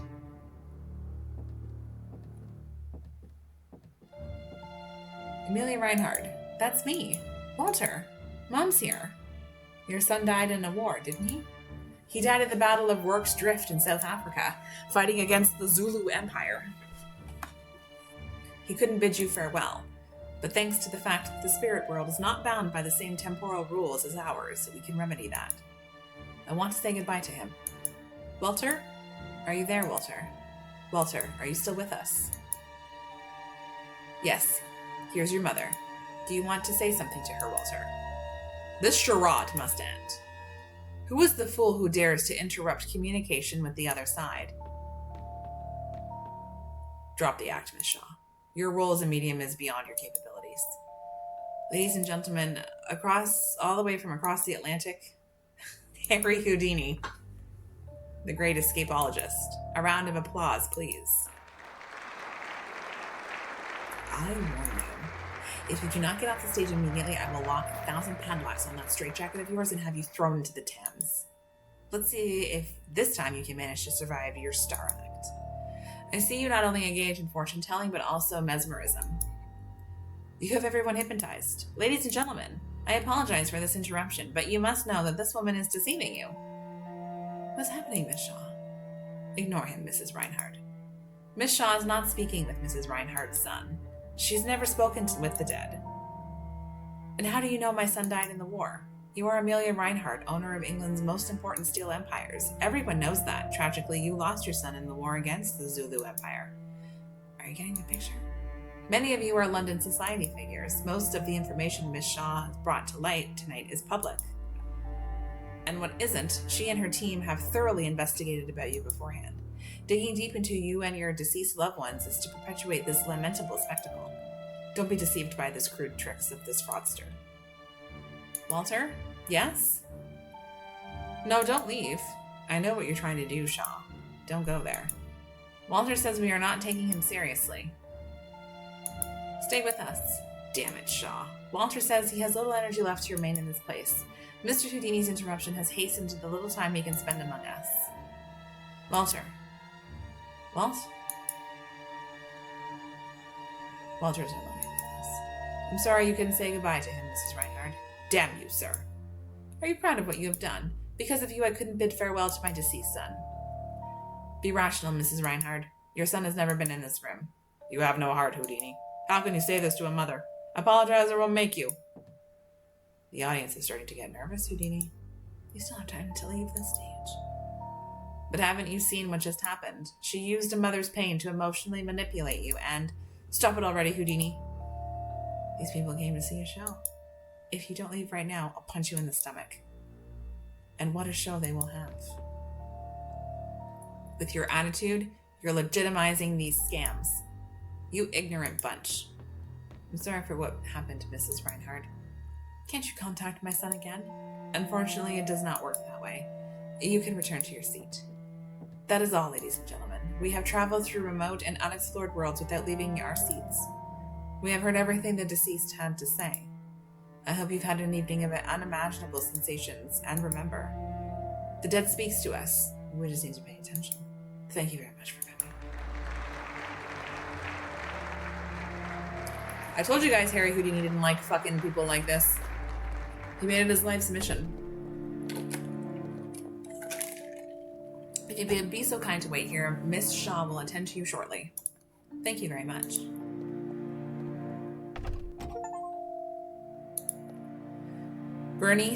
Beatrice Shaw is about to arrive. I do not have time to search the drawers without being caught. I can barely see myself. I can barely see my reflection. Everything is cluttered with fan letters and a couple of photographs of Miss Shaw with Henry Irving and Thomas Hardy. There is a note from Richard Westmore. It says, "We're making a fortune, Beatrice. For God's sake, Oliver. Didn't you know Houdini was in town?" I did. But I did not expect him to attend the show. That scoundrel is determined to disrupt the works of mediums. He's obsessed. It won't happen again, Bernice. Beatrice, I keep wanting to call her Bernice. Don't worry. Luckily, I know how to deal with these kinds of people.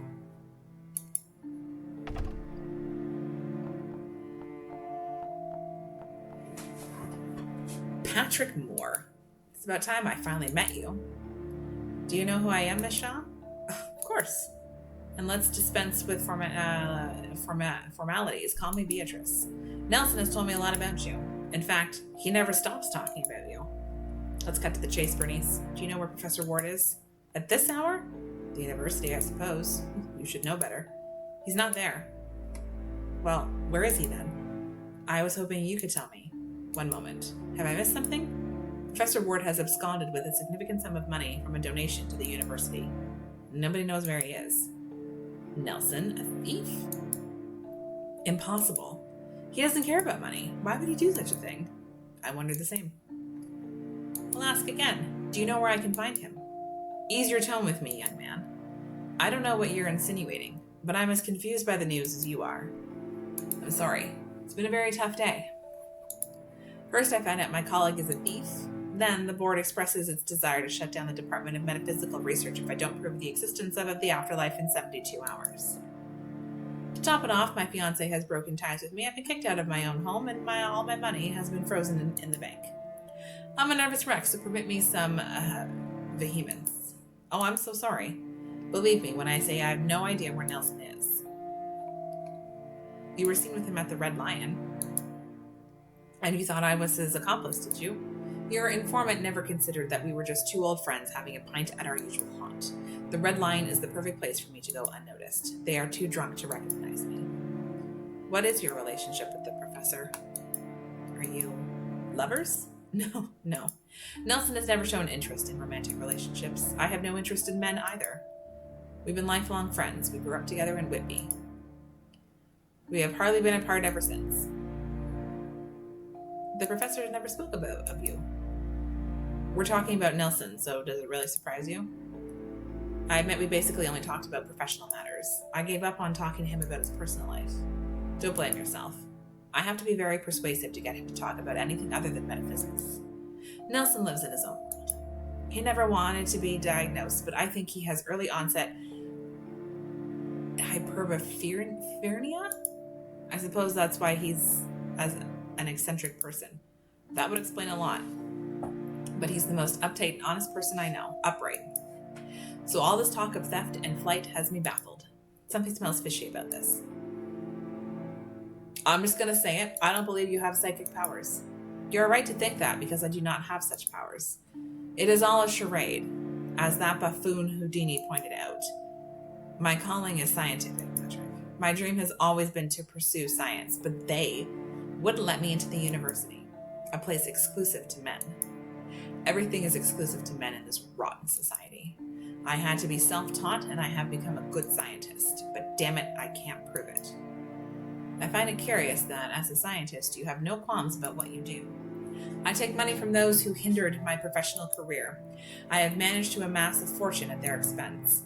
As far as I'm concerned, I have a clear conscience. I'm worried about Nelson. He must have been coerced into doing what he did. It's not like him. I refuse to believe it. Do you have any clue as to where we can find him? No. Every lead I followed regarding his whereabouts has led me to you. Oh. Have you checked if he is in his workshop? No. What workshop? He never told you about it. I see. Does he have a secret workshop? Secret wouldn't be the word. He would simply forget to mention it. You know how he is. Like a box of surprises indeed. Nelson wanted me to have a spare key to the place. I have it stored in that drawer. Will you come with me? Don't you have a function next? My best friend has gone missing. The last thing I care about is entertaining a bunch of rich folks. So let's go, and not waste any time. Yes, ma'am.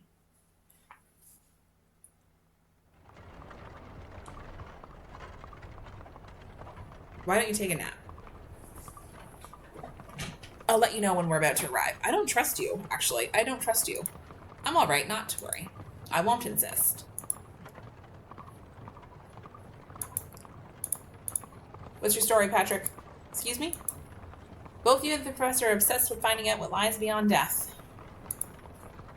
An admirable passion. Both of you would give anything to know the truth. So tell me, where does this interest come from? I saw a ghost when I was a child. Interesting. It was my little brother. He died of polio when I was 9 years old.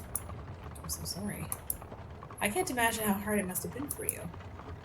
It was, Beatrice. It was. It happened on the night of his funeral. I heard footsteps in the hallway that startled me. They were heading towards the room Cedric and I shared. At first I thought those steps belonged to one of my parents, but it didn't sound like their usual walk. It sounded like Cedric's walk. Polio had deformed his right leg. His gait was distinctive. I jumped out of bed, opened the door to the hallway, and it was him. His face was contorted in a perpetual grimace of agony and pain. He was bumping into walls with violence. He was banging his head against the door frames as if something was eating him up inside and he was trying to get rid of the pain. It must have been terrible. So horrible that I couldn't bear it, and I fainted. I never told my parents. Would they have believed me? I doubt it. Neither did I want to cause them any more pain than they were already enduring. But what I saw was real. It was not a hallucination or a dream. There's no one in the world who can convince me otherwise. For years I have been obsessed with not only the fact that we can see the immaterial world, but also with what is happening to these poor souls. I don't buy into those benevolent stories of ghosts appearing to their loved ones to bid farewell. What I usually do in my shows, yes. Pure fantasy, I'm with you. If we go back to ancient times, the figure of the ghost has always caused terror. Ghosts have been feared since the dawn of time. Why are they used in literature as a chilling element? Why does the word itself have that terrifying connotation? They are our loved ones, right? It should be cause for celebration and hope that they visit us after death, and that we can contact them. As with visions of angels or virgins, no one was scared of the apparitions at Lourdes in 1858. Exactly. Cedric's appearance was of a different nature. It conveyed anger, pain, aggressiveness. It was the very embodiment of terror. Something happens to us when we pass to the other side. I want to know what it is. I can't bear the thought of my little brother, who suffered in life, also suffering in death. He doesn't deserve it. No one deserves to end up like that. Most religions assure us that eternal peace awaits us after death. Rubbish. They're wrong. Do you want to hear my story? Yes. Nelson and I witnessed a similar apparition when we were children. It was at St. Mary's Church in Whitby. I think it's Whitby, right? Whitby? The parish priest denied it, but everybody knew something was happening there. I accidentally double-clicked. The village elders talked about the ghost of a former prior who roamed the church at night. We have always been passionate about these issues. And like the good rascals we were, we snuck into the church one night hoping to see a ghost. Childhood fantasies, you know. We sat on one of the benches closest to the exit, just in case. We were there in the dark for over 3 hours with nothing happening. But suddenly we saw the benches near the altar start to move on their own. A dark silhouette materialized and began pushing the benches with violence while approaching us. We heard its voice, but we couldn't interpret what it was saying. Its tone denoted anger. That scared us more than its mere presence. I don't know how we overcame the fear, but we managed to get out of there. That same night, we promised to dedicate our lives to studying these phenomena. Did you become a researcher? Oh yes, most of my life has been dedicated to research with Nelson. We didn't succeed. Nelson had support as a forensic scientist and later as a professor at the university. He could afford something as basic as living. I needed money. Research in this field was a guarantee of starving to death. And we weren't achieving great results either. So I put aside the investigations and became Beatrice Shaw, the great medium. Nelson didn't take it very well, although he never stopped informing me of all of his progress. The last night we met at the Red Lion, he told me he had found the ideal place to investigate. Number 34 Benwell Street. Yes, I have been there. I managed to contact an entity. Are you serious? Nelson was right. We have to go back there and conduct a thorough investigation. Those idiots who want to shut down the department will have no choice but to eat their words. We're arriving. Hopefully we'll find Nelson sleeping soundly in the workshop, unaware of all that's happening. Professor?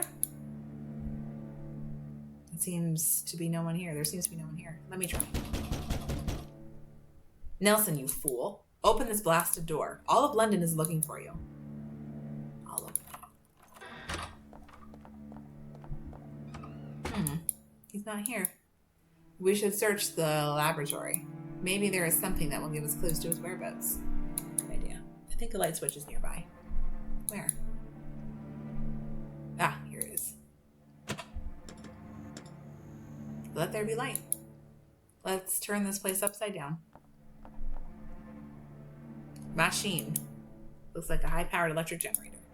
Why would the professor need such wattage? This box is full of technical drawings. I'll take a closer look. Oh, it can't be. Beatrice, what have you found? Come take a look at this. Is this what I think it is? The box of revelations. Nelson couldn't stop talking about it. High-tech machinery that can reveal the hidden. A real-time viewer of the beyond. A fantasy. We theorized a lot about this device, but we gave up when we assumed it was impossible to build with the existing technology. However, from what I see, it seems the professor found the key. If we connect... Oh my god, of course. It could work. Take a look at this document. I read designed by Professor Nelson Ward and Professor Patrick Moore. Yes, the core part of this machine is based on my electromagnetic wave booster. Thanks to it, I've been able to contact Thomas Highmore at the old Benwell Street house. There are several names associated with parts of the machine. Let's take a look. One of the pieces would fit into a side spring. Eugene Wood. Does that name ring a bell? He is a renowned photographer specializing in postmortem images. Morning portraits. Photographs of the deceased for their family's remembrance. I find it a distasteful practice. I hope they do not photograph me like that when I die. In fact, I have stated in my will that I want to be cremated and emptied down some drain. I hope my last wish is fulfilled. I think the piece is a photographic plate. One of the functions of the box revelations is to visually record the surroundings. This here, it's a geometric figure. The space is intended for the machine's generator. For the box of revelations to be autonomous, we need significant power. We conducted several tests synthesizing and miniaturizing various generators. We were unsuccessful. It was one of the reasons we couldn't carry out a prototype. However, it seems that Nelson found an alternative. There's no doubt about it. But I don't know what that figure could be. Professor Silas Bennett. Who are we talking about? He's a reputable yet eccentric archaeologist. He spends much of his time searching for artifacts out of time and space. This has led to a rather dubious reputation. Artifacts out of time and place? OPARTs, that's what they call them. It's an acronym for Out of Place Artifact. And Florence Cook. That tube is meant to contain ectoplasm, correct? You're right. Since ectoplasm is the materialization of certain elements from the beyond, we have theorized that, if treated and enhanced, it could be a strong conduit for displaying that invisible reality. But Florence Cook? She is an even more fraudulent medium than you, if I may be so bold. Florence Cook would manifest an entity called Katie King through her body. And yes, it was proven to be a fraud. And the professor knew it. That's why I'm concerned about entrusting the collection of ectoplasm to Florence Cook. Fascinating. A box of revelations is a reality. It can be made. With these 3 missing pieces and relying on the professor's judgment. Yes. You know what this means, dear friend? Thanks to it, you'll be able to prove to those skeptics on the board that you were right. What am I saying to those skeptics? To the whole world. Come with me. This device caught my attention, but I didn't know what it was until I saw the plan for the box of revelations. Indeed, it appears to be a prototype of sorts. Let's see what you think of my proposal. I've noticed some missing adjustments and some elements that could be improved. I could take care of that while you get the missing pieces. But what about the professor? Should we suspend our search? We're at a dead end. We can waste time wandering around London, or we can save your department at the university. We'll worry about Nelson later. Something tells me he will show up eventually. What do you say? If the machine works, we can try it at Benwell Street. So count on it. Excellent. Let's recap. We need an ectoplasm sample. Nelson pinned his hopes on Florence Cook. I have doubts about this matter. It's well known that Florence Cook was a fraud. It's also well known that Nelson is the most skeptical investigator in all of England. Trust him. Nelson must know something we don't. All right, where can we find Florence Cook nowadays? She's still conducting spiritualist sessions. She has her cabinet on Lark Hall. Okay. I'll head there. Silas Bennett is the key to making the machine autonomous. An archaeologist, not an engineer. I wonder how he can help us. We'll have to ask him. Do you know where we can locate him? He has an office at the London Archaeological Society. And last but not least, we have Eugene Wood, a photographer. The machine can photographically record its surroundings, and that compartment in it seems intended for a photographic plate, but not just any plate. If it were Nelson, he wouldn't have had trouble finding one. I'll pay Bennett a visit and we'll find out. Perfect, we have a plan. Pay a visit to those people. Meanwhile, I'll work on the machine adjustments. Bring me the pieces as you acquire them. There is no time to waste. Let's get to it. Professor Ward's famous caustic archive. He used to have it in his office. Apparently he moved it here. Spent a lot of time reading its files over and over. Hold on a minute. I think he updated it with 4 new cases. It seems interesting, but I'm not sure if it's a good time to read them. It's always a good time to read them. Mrs. M is a humble flower seller from Covent Garden, struggling to support her family, including 3 children and a husband unable to find work. Just a week ago, their greedy landlord raised the rent to an unaffordable amount. A family of 5 had to move to a small, dilapidated house on Cavell Street, previously occupied by an elderly couple who passed away a week before Mrs. M arrived. During their first nights in the new place, they heard 3 metallic knocks coming from the attic. Mr. M investigated but couldn't find the source of the sounds. Frightened, they sought my services to explain the strange occurrence. That same night, I went to their home and waited downstairs for the knocks to happen again. As expected, 3 metallic knocks echoed from the attic floor. I went up, accompanied by a terrified Mr. M, but found nothing there. However, 3 large boxes stacked in a corner caught my attention. When I shoved the light behind them, I was shocked to see a sight that will haunt me forever. A man around 40 years old, emaciated, chained to the wall by his ankles, devoid of tongue, eyes, and ears, surrounded by filth.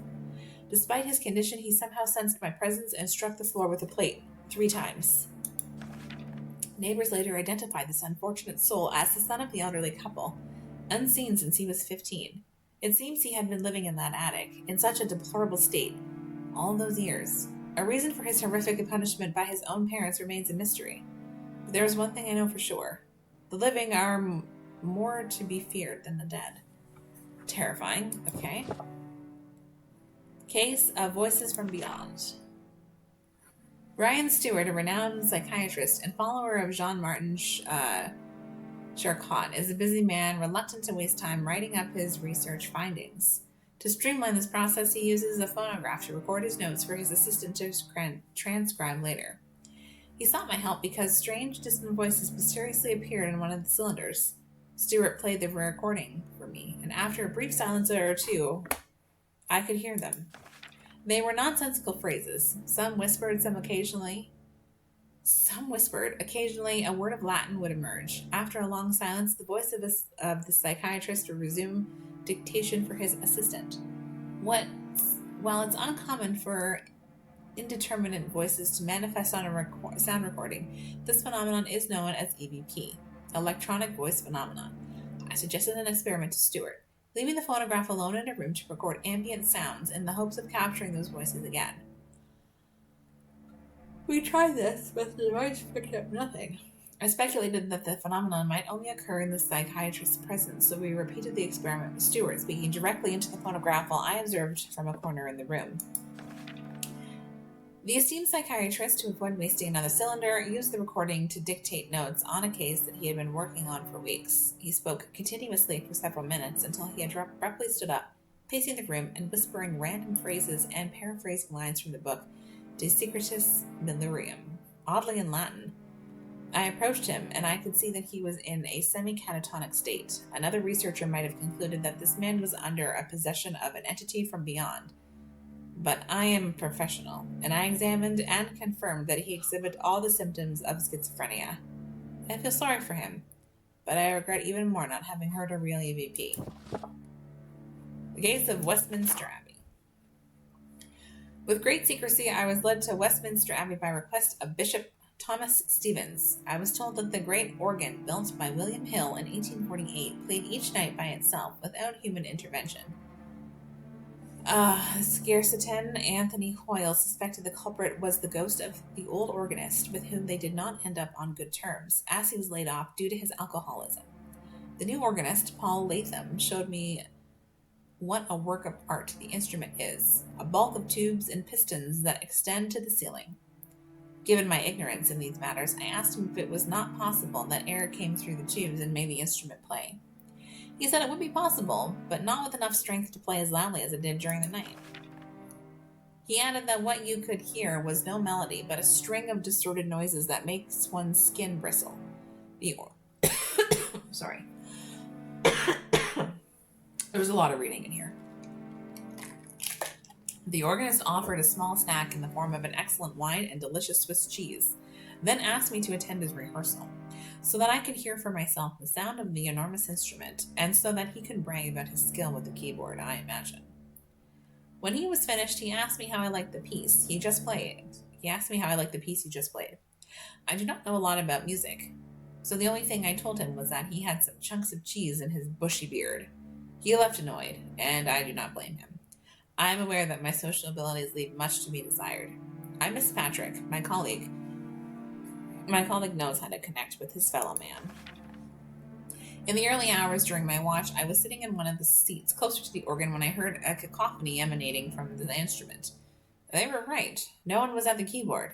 The acoustics of the place made the sound resonate throughout the room, making anyone who heard it anxious to some degree. Thinking I would finally catch a ghost, I drew near the organ and could see a tiny mouse running along the keys, eating the bits of Swiss cheese laid out on them. The organist received an ultimatum. Either he stopped eating cheese before rehearsing or he shaved off his beard. He opted for the latter.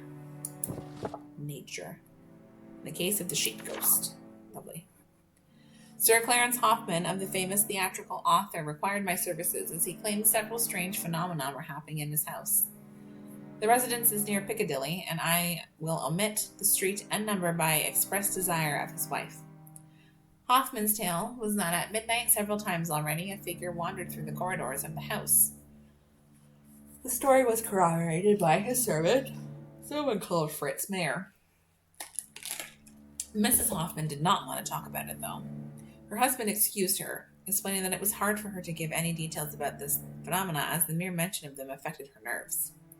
Half an hour before midnight, I asked the inhabitants of the house to stay away from the area of the apparition's activity, which is the living room. 5 minutes before the clock struck 12, I stood in a corner of the main corridor so that I could have a wide view. At 12 o'clock, I could see a dancing shadow on the far side of the corridor. As I drew closer, hiding in the shadow so that I would not draw the attention of the phenomenon, until I realized it was a figure in a sheet with holes for eyes. I pulled the sheet with outrage and with a bit of curiosity about which member of the household was using such a trite trick to waste my time. Mrs. Hoffman arrived in a rush when she heard me scolding the German servant and told me with an embarrassment that made me sympathetic that her husband missed the time when he was a regular in the newspaper, at which, sadly, no one even remembered. Seeing that cases of apparitions feature prominently in the press each day, he plotted so that newspapers would draw their attention to him once more. He asked the servant to disguise himself as a ghost so that a well-respected metaphysic investigator, that is me, would confirm the story to give a luster of authenticity. Jesus, I can't read. What Sir Arthur Hoffman did not count on, however, was the weariness yours truly bears on his back in matters of fraud and deception. I promised that the theatrical author would once again feature in the newspapers, and this time in the role of a fraudster. But the insistent pleas of Mrs. Hoffman dissuaded me from taking this story, which she never agreed with, to the press. I am exhausted, and sometimes I wonder if it's worth it. Oh, shit. What time is it? Shelf is full of tools, but I don't see anything around that can help me. Okay. Y'all, I think we're going to call it here because, oh my god, I am just, like, exhausted right now. So, Lawrence Cook, Nelson's Workshop, University. Okay, so let's just go here, I guess. Florence Cook herself, for example, shit, I shouldn't have done that. She was studied by several researchers. Those who certified her as a fraud belonged to the London intellectual elite, several of them affiliated with the Conservative Party. Believe me, Mr. Taylor, when I say that our leaders are not interested in us being aware of the truth. I am not saying it is a conspiracy, but it is a conspiracy. Good afternoon. You're part of the group, I assume. Excuse me? The advertisement? Sorry? I placed an advertisement in the British Association of Supernatural Studies newsletter seeking people to come join me at Miss Cook's session. Only Mr. Morton and Mr. Taylor responded to the call. Tell me, did you also come because of the advertisement? Yes or no? Yes, of course. I'm glad. I'm Joseph Brown. Patrick Moore. Pleasure to meet you. You don't have to worry about money. As mentioned in the advertisement itself, it's all paid for. I appreciate that. I hope you don't think Katie King is a fraud, as they have tried to make us believe. Well, I suppose we'll soon find out. Of course, that's the idea. Oh. Gentlemen, Miss Cook informs me she's ready. Remember to remain silent throughout the session. It is of the utmost importance that no matter what happens and no matter what you see, you do not leave your seat. Will we see Katie King? I cannot ensure that. It seems that this evening the medium's spiritual energies are in full swing, so your wish will probably come true. Fascinating. If you would be so kind enough to join me.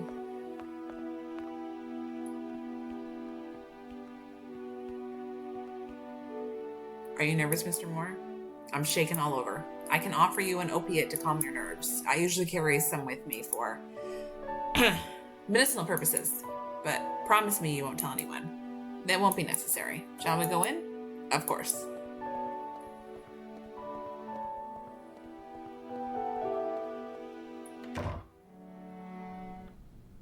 I suppose my niece has informed you of the guidelines to follow during this session. Know that communication with the spirit world is very delicate. Any unexpected event could result in the loss of connection with the beyond. Therefore, allow me to remind you of what you must not forget while the medium is in the trance. You cannot rise from your seat once the session has begun. If Katie King were to manifest, do not speak to her. She cannot see or hear you. She will only communicate through me. She is quite sensitive to what happened in this world, so try not to make any sudden moves. She could get scared and disappear. If you wish to convey a message to her, address it to me. Even while in a trance, I will be able to hear you and transmit your words. Has everyone understood? Any questions or doubts before we begin? Do we have to put our hands on the table during the session? Do you have psychic powers, Mr. Brown? Me? No, I don't have any. Then let the medium be the one to place her hands on the table to channel psychic energies, all right? Of course. Let's begin. Katie King, daughter of John King. You who left this life to join the world of the dead. You who have been living in the shadows ever since. I summon you, a wandering spirit. Let us witness your presence in this world, which unfortunately you no longer belong. Leave the darkness and join the living.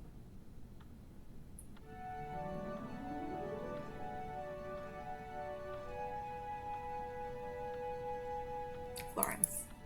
Say you, Florence. Amazing. I am here, Katie King. The sound of my voice will guide you to me. Join us. The researchers were right. The manifestation emanates the scent of flowers. I feel life in this place. You are not alone. No, dear.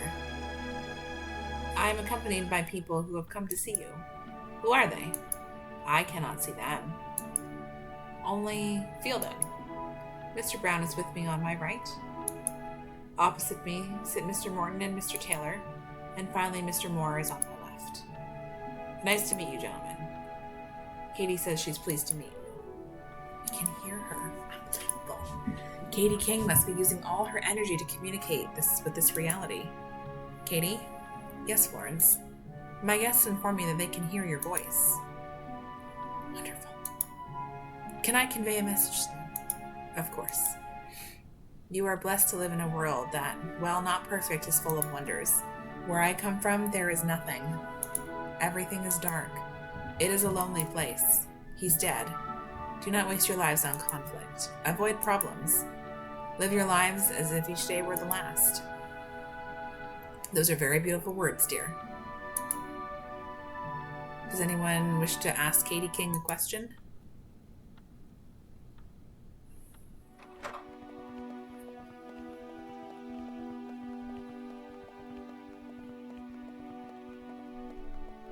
Gentlemen, Katie King exists. This session has been a success. We should celebrate. I know an exquisite restaurant not far from here. What do you think about going to the Regent Street Smokers Club instead? Good option, Mr. Morton. I know a brothel that... Mr. Taylor's option.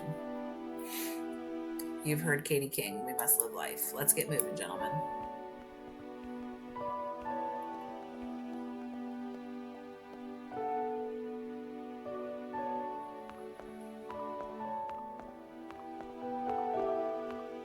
Session is over, Mr. Moore. Do you need anything else? You were Katie King, weren't you? I do not know what you're talking about. You just had to change clothes and appear from the shadows. My good sir, I don't know what you're aiming at, but I beg you to leave. Forgive me, but my intention is not to cause trouble. My name is Patrick Moore. I'm a university professor. I'm involved with the metaphysic research along with my colleague Nelson Ward. Oh no, not again. I hoped I would never hear that name again in my life. I'm confused. Do you have trouble with my colleague? I will tell you the same thing I told Professor Ward. You will not get the ectoplasm sample at the expense of my aunt's life. So you can... Enough, Charlotte. But Aunt Florence, I said enough. I've made a decision. If you'd be so kind as to step aside, I need to speak with this gentleman. So you work with Professor Ward. That is correct. And where is he?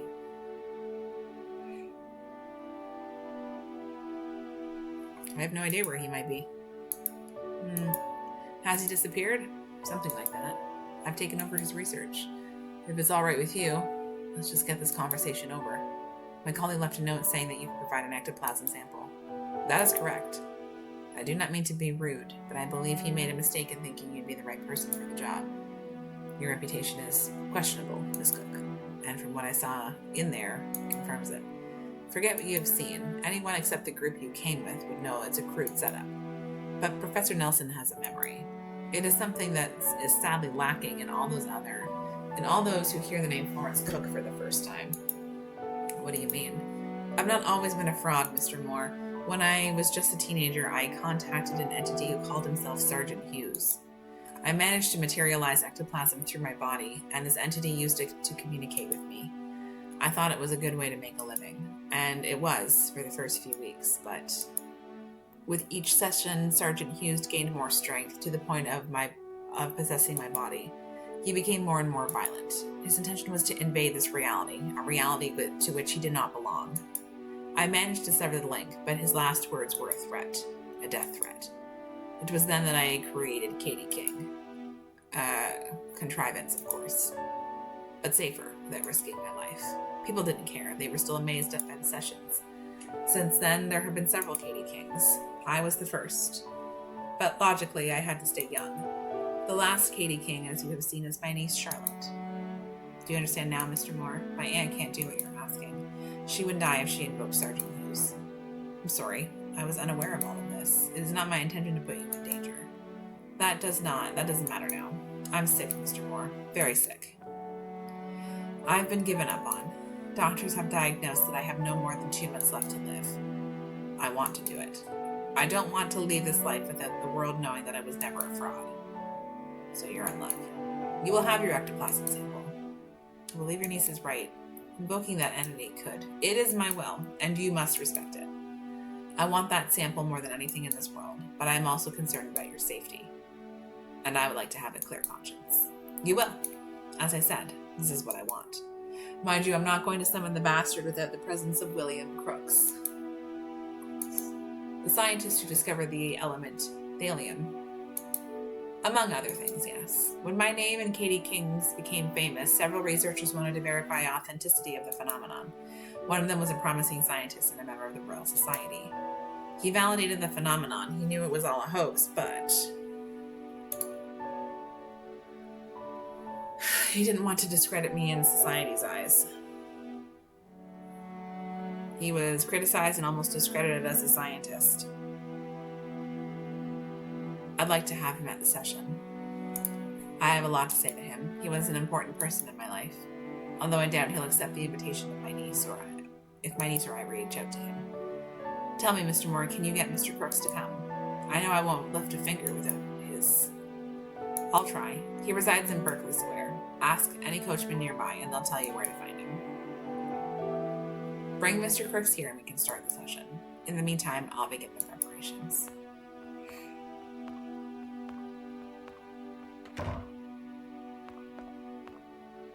Do you know that your selfishness will make my aunt die? Forget it. I'm outnumbered. I cannot fight against your greed and my aunt's stubbornness. May God's will be done. Sorry, ma'am.